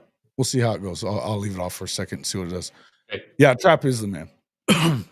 But when Bryce, they had their baby, and it was, you know, it was one of them deals where it wasn't working out for him to be on and helping a lot. So I was trying to pump out as much content as I could, but it was getting to a point where I was kind of running out of ability to continue to keep it going. And I remember asking you, and I was thinking, hell, he ain't going to do it. I'd been asking you to just come on a show and you weren't doing it. So for me to get you to like say yes to like a regular thing, I was like, I'm fucked. There's no way he's going to do it. But I had to ask you, and I'm so glad that you did, because Coach, it's so fun to do this with you all the time. And I just appreciate it, man. And it, like I said, 1 million views to a lot of creators, that's nothing. To us, it is. To me, it's huge, you know. And I think it's gigantic for us. It's going to keep us going for a while, right? Yeah, absolutely. Other folks that have been helpful though too. I mean, Professor was in here earlier. He's one of my guys. I love him. He's been huge. K Chris was one of the first guys from the OU circle that I actually did work with. Him and Jay, him and Jay Smith, love those dudes. Obviously Coop, man, we love Coop. We love Coop. JJ Kitchen, JJ, Nathan Bomber Brown, Tim Fitzgerald from Go Power Cat. There's a lot of dudes. Ty Hayes, Coach I and Shoddy. All those dudes have been huge for us. And at some point, hey, there's Big Trap, my dog. Yeah, there he is. Hey, I love it. All right. Man, I'm all frozen on my end, but all love for you, man. I appreciate you, man. And thank you, Chrissy. Listen, in the end, a lot of these guys that, you know, and I don't want to get into like trying to call everybody out because I'm going to forget somebody and feel shitty about it. There's a lot of dudes that have meant a lot to this program as guests, you know, like B Sharp and those guys, Coach Smook, love those dudes, you know, Ty Hayes, all those cats, you know, that have been on this show and helped us turn it into what it is. I love JJ and Kuz and those guys. And I mean, they all kind of bring their own little thing to this content game. And like I said, with Big Trap, he does things so much. USCJ, another one of my, hey man, I love USCJ, man. We may hate USC, but I love me some USCJ. You know what I mean? He's my dog. A lot of these guys, and again, even the ones that shit, hell, I could even say like the Texas dudes that I can't stand. I'm appreciative of them because they give me content. They give me shit to talk. You know what I mean? It's stuff to talk about. Dave, you know, from David Talks Bus, love him. You know, Rawhide, those dudes. I mean, again, I don't want to, you know, the more I do this, it's going to turn into that. I know. But I'll just say that, man, all of you guys, if you've worked with me, I appreciate you. I can just tell you that. And we've had some large groups of guys in here talking. Coach Ricks. You know, Coach Ricks is one of my favorites, bro. I love me some Coach Ricks.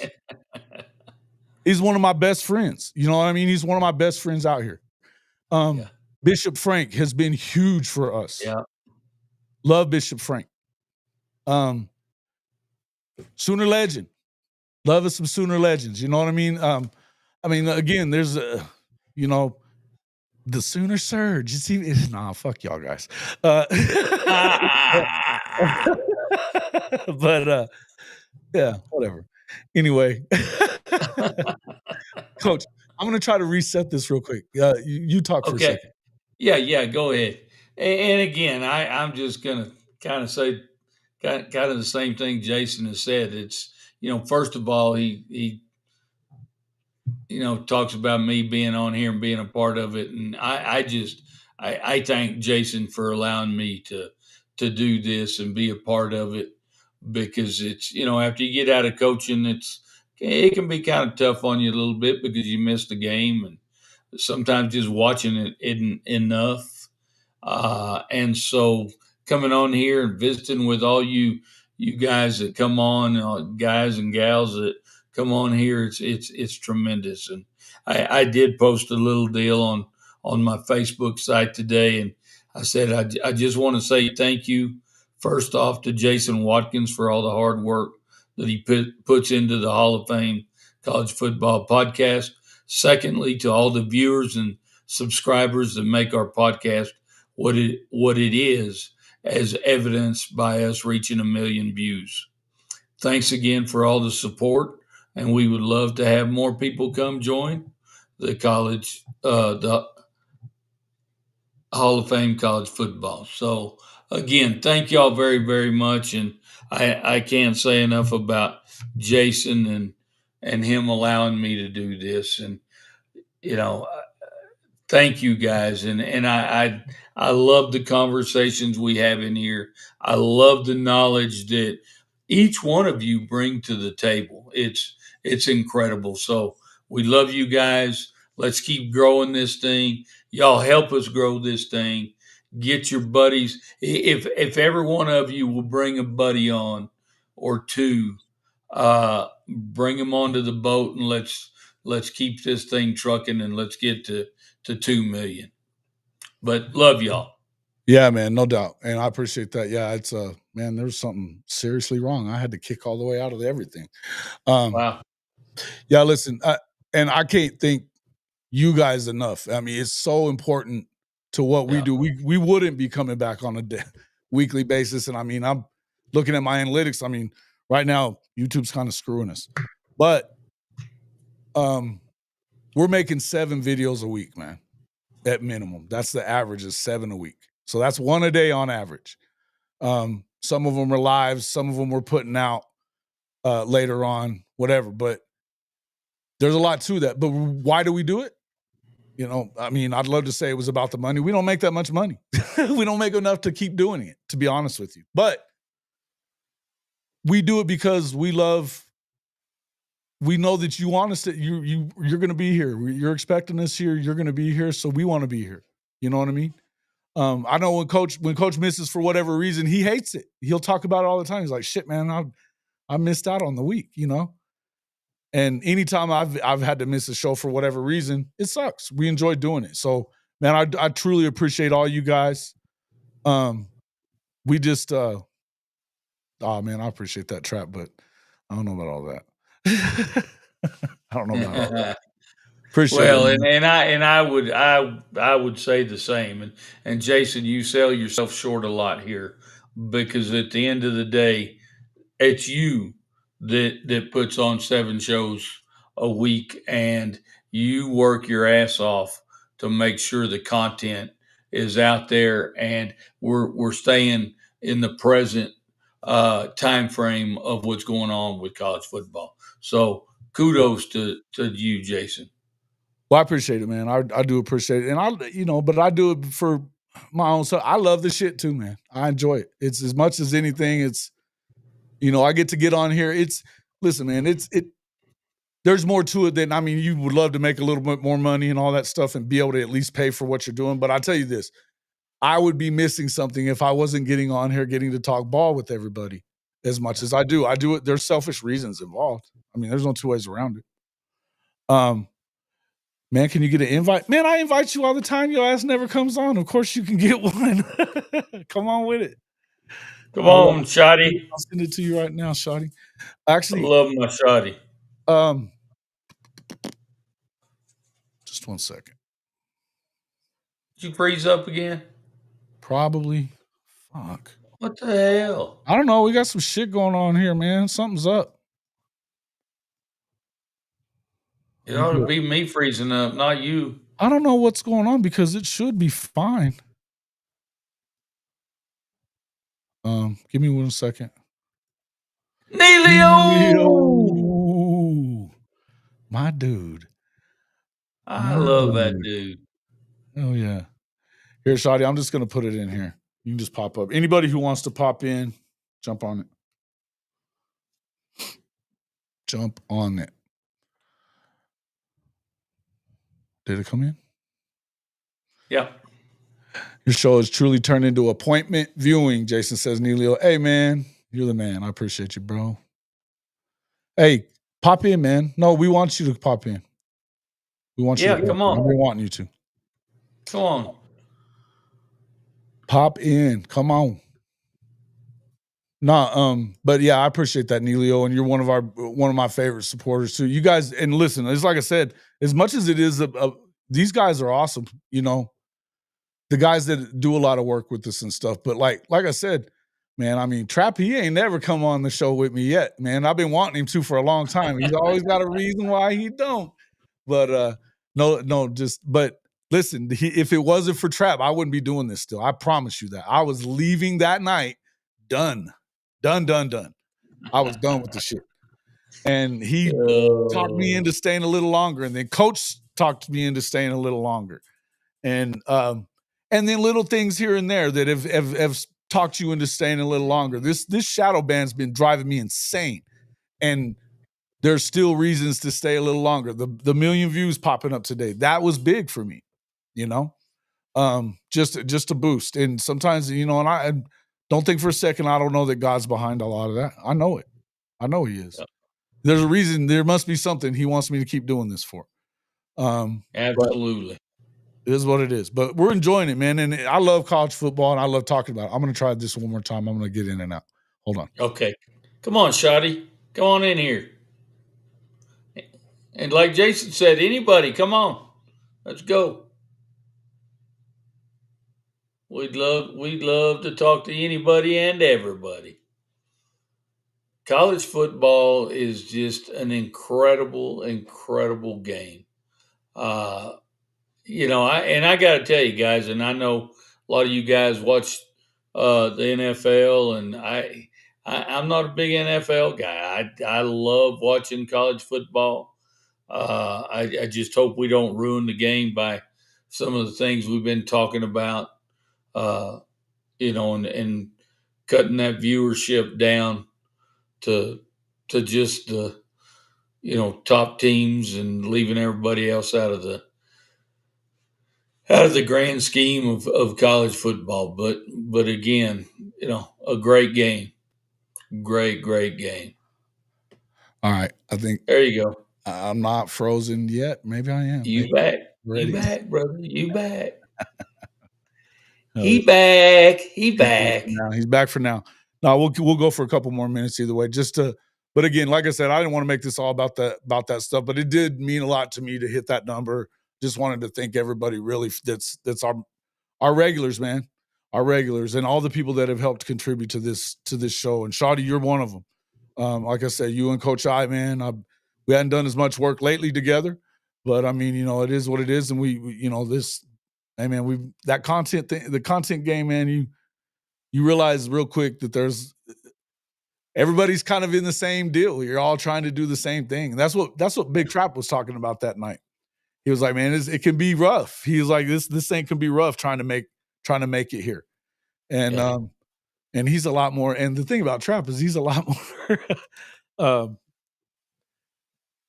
imaginative than I am, probably. You know what I mean? He's a little more, Hey, his show is amazing. And shout out to Big Trap. If you're not already a subscriber to him, you're missing out. Big Trap's the man. Love it. But yeah. So yeah, man. You're not gonna pop in, Shotty? Come on now. Come on, Shotty. Come on in here. I Come won't on, bust your man. balls.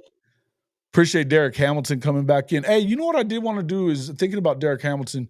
He was close with the Vickers family, and they said something to me today on Twitter, and I just wanted to tell them I appreciate them, and shout out to Makari. He's been killing it at CU over there.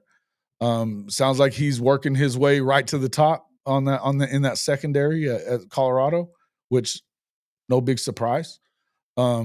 Looks like he's gonna be one of their main guys over there. So I'm excited for them. Awesome. And yeah, man, it's again, I don't think it was a thing where he was really necessarily looking to leave, but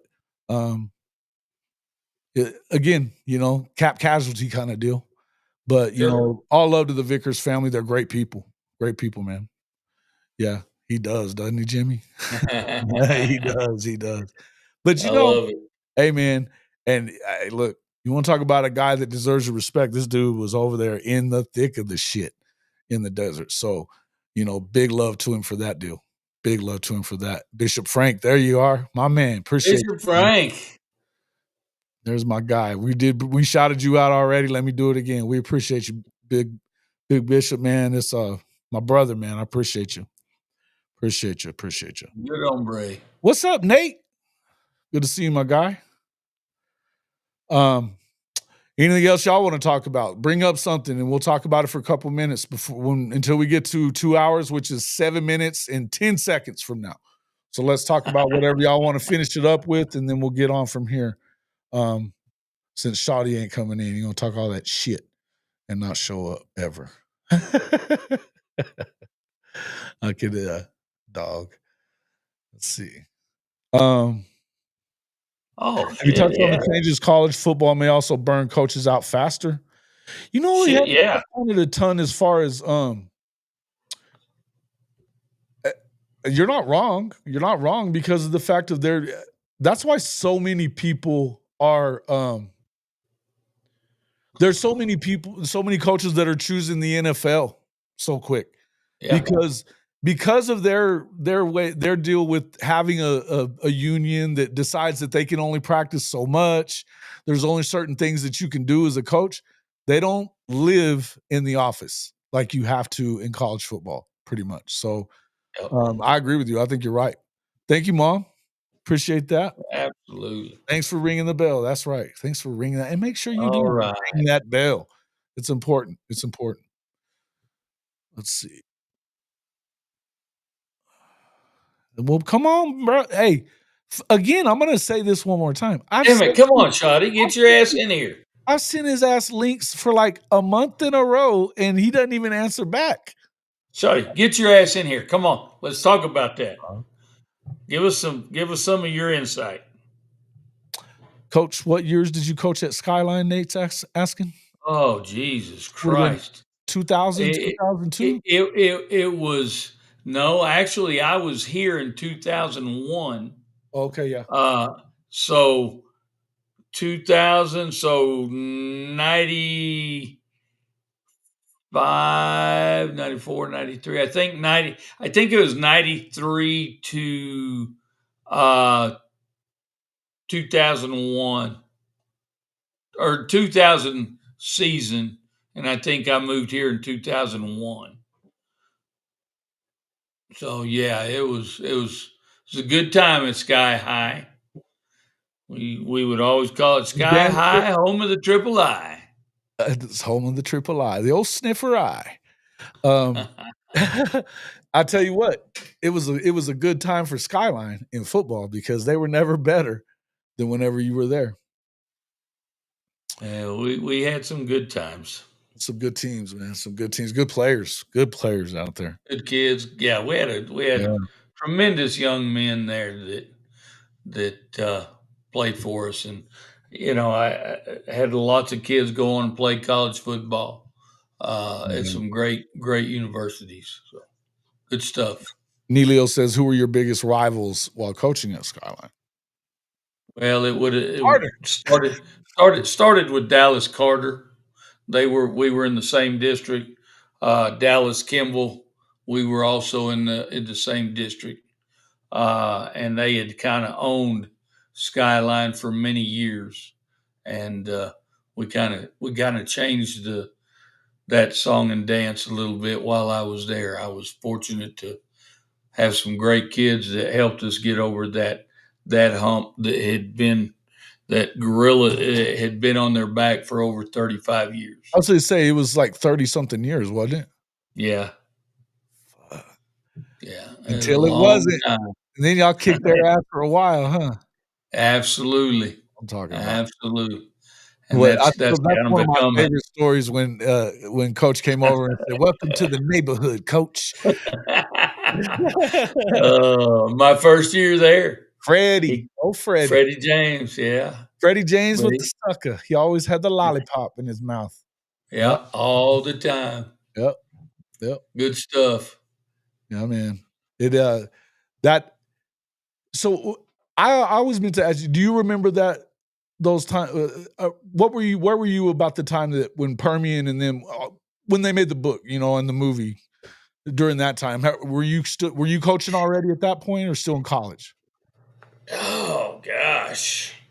Because that would have been like 88, 89. No, I was coaching. I'd been in coaching about 10 years at that time. Because I no, I'm lying to you. I'm lying to you. About 5 years in coaching. Because Okay. I graduated high school in '78, and then I got out of college in '83. I know took me a long time to get through there because I had a double major. I Yeah, was one was drinking. one of my majors was the bar room. Yeah, double fisting is what he meant. No shit, and fighting. That was the other major. Yeah, Yeah. unfortunately, yes. Have you heard of the Eagles from Holiday, Texas? Actually, I'm trying to think. I when I was coaching at Midwestern State University, they had a one of their teachers that got really ill, and they called and asked me to go over and help them. And I would spend about 4 hours a day at Holiday helping them to get through their history classes for a semester. So I have many good friends that I met there at Holiday and were Holiday Eagles, and so yes, absolutely, Them Holiday Eagles. Oh, yeah, damn. I don't think great programs. I'm not completely gone, but can you hear me? Yeah, we can hear you. Okay. Had Yeah. they had a coach that was there at the time that I was there by the name of the head coach there was Matt Robinson. Great guy. He tried to get me to come coach there, but I was liking the college game at the time. Hey, man. And but so and at one point you were getting ready to The reason I was asking you about that is you got to remember Yeah. some of those players from that time, right? Oh, right. Exactly. Yeah. Exactly. But I mean, I remember who was it that you thought about going to Kansas with to coach? David Beatty. Beatty, that's right. Yeah. Um, talk about that. Why didn't you do it? Because of what Shotty's just talking about, right? Oh, and yes, I wanted to go coach big time football, and Coach Beatty and I had coached against each other, and we were friends, and one of the things we told each other one night after one of those sessions, drinking a couple of beers. I think it was 2 or 20 or 30, but anyway, we told each other whoever makes it to the next level first is gonna bring the other one along, and he did try to do that, but I, my thing was, guys, was that in college football, you don't get to be a dad. You don't get to be uh, a husband to the point that I believe you should be. And so I couldn't go move to the next level because I wanted to raise my family, and so I stayed put in the high school ranks for that reason. And the time that I did coach in college, it was a Division II Midwestern State University in Wichita Falls, Texas. And the reason I did that is it was just my wife and I, and so it was a lot easier because we didn't have our two kids. And but once we had our two kids, I just couldn't do that to Christy and the kids to because even at high school football, I was gone a lot, and so college would have made it almost impossible to be around my family. And you got choices to make in life, and that's the choice I made was not to go. As much as I wanted to go to the next level and coach in Division I football, I opted to not do it. Hey, Nathan thinks he might have been there during that time. What year? What year could I have been? Holiday. I may have been among the history. Oh gosh, I'm trying to remember what year that was. I can't remember if it was my first because I was at Midwestern two different times, and I can't remember if it was my first stint there or my second stint at Midwestern. So I'm having golly, I'm trying to think of the principal's name there. I loved him too. He has since passed away. Uh, Dad gum. I can't remember. So you were there twice, you said. I was at Midwestern twice, so but I don't remember which one of those times that I went over to help them. Uh, so I don't remember the year off the top of my So what head. years were you talking about, Nathan? Because maybe it'll ring a bell. 1999-ish. No, he was at Skyline then. Yeah, I was already gone to Skyline, Yeah. He was at Skyline then. but I did leave Midwestern to go to Skyline, so it would have been in that time frame. Yeah. Not yeah, absolutely. Well, you said you were at Skyline from 93? Oh, let's see. So I got here in 2001. So the 2000, 99, 98, 97, 96. So yeah, it was, I left, I got the Skyline in what, 93, 94. Okay. I think is what it was. Nice. Well, I don't know. I get confused on all the damn, there's so many years. So let's see. Uh, well, I'm trying to remember what year that was. Did you play football, Nathan?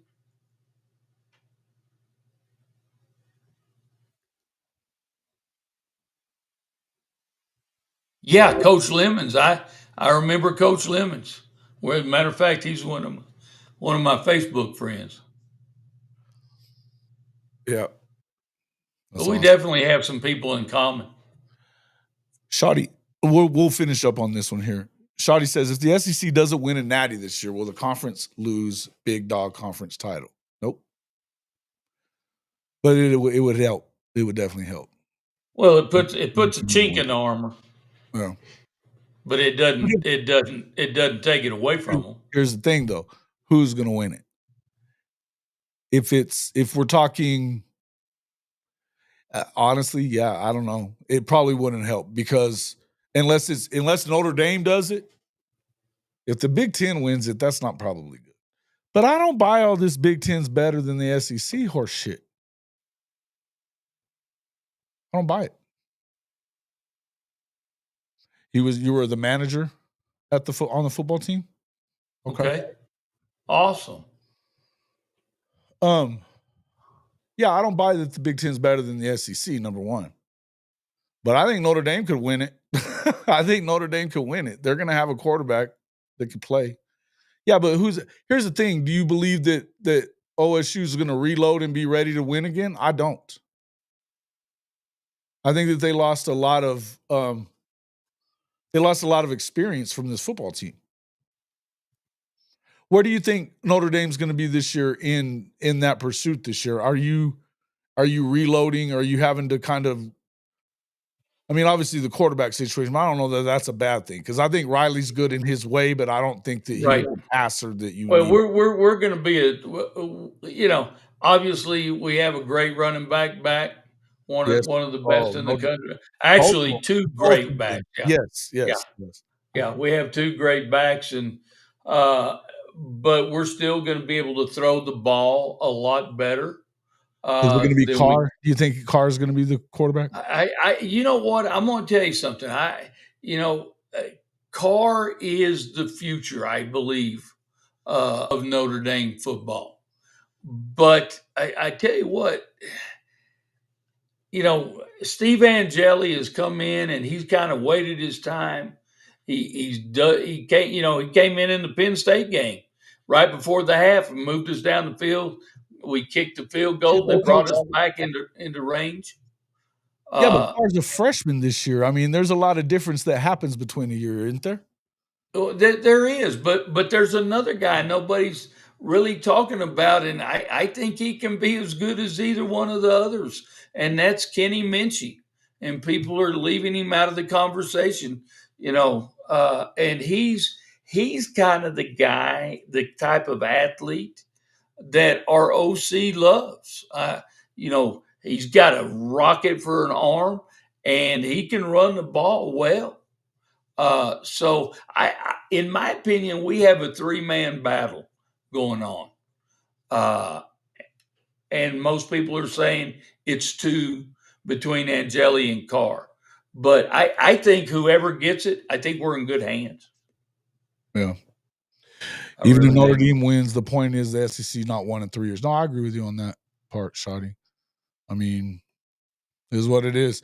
I think it does. I don't think it helps. I don't think it helps that they don't win. But I think that you've got some teams that are probably going to be a little more primed in the SEC to win it this year than you do in the Big Ten. Yeah. And I don't know about with Notre Dame. I think Notre Dame is better than a lot of other people do. So that's just me though. So I believe that, yeah, it could be. Could be. Could be. All right. There's so much quarterback change in the SEC. I don't really know how good the conference is. Shawty, I think that, but you've got a guy like Nussmeier. Um, I think he's the best one right now. I think that Mateer, having played with this coordinator, has an opportunity to be very good. And they've got some weapons there. If this stuff about Jaden Gibson's real, that sucks. But he wasn't the only dude in the room, and he was hurt last year, so it's not like we didn't come in depending on Jaden. So I would just say that there's some guys, and then hey, listen, as much as I like to talk shit about Texas and Arch, I think, yeah, it was frozen there. I just shut it off because it keeps freezing. I wasn't hitting the weed. No, I think the computer may be though. I got some weird shit going on over here. But I think that, I don't know what to think about Nico. And I think Nico should be better this year. I don't know what that really equates to at Tennessee because I don't know how good they are. We don't know who these guys are that they're having coming back. So we'll see. I think LSU is probably them and Georgia are probably the team to beat. I think Oklahoma is going to compete for it. I think that Ole Miss is probably going to compete for it. We'll see what happens with Tennessee and some of these other teams. Alabama ain't going nowhere. I think that they've got Grubb back, and him running that offense is a lot different than a brand new coordinator running it in the SEC is his first job as a coordinator calling plays. I don't think that was the greatest situation for them. And whoever they have, whatever quarterback they land on, can throw the ball better than Jalen Milroe does, and which is what they like to do. Right.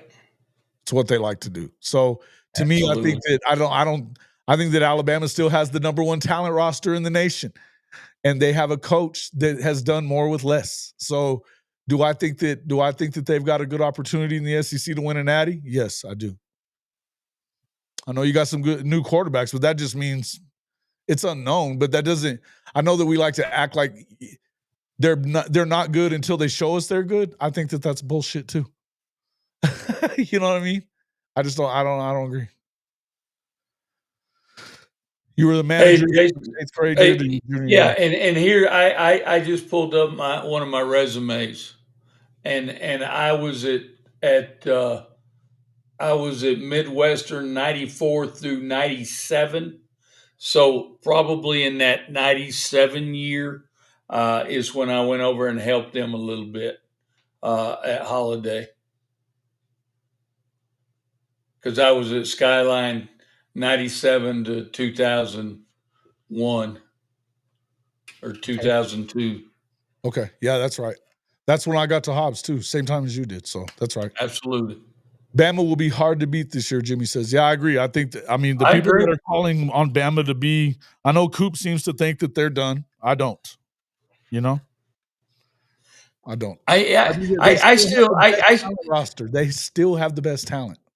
I still think I still want to see what the culture is there, and I know we use that term loosely, but I'm still not sold. I think they can be good. I mean, like you said, Jason, when you got talent, you can do a lot of things. Right. And we've seen him, especially his year twos at places have been special, right? Right.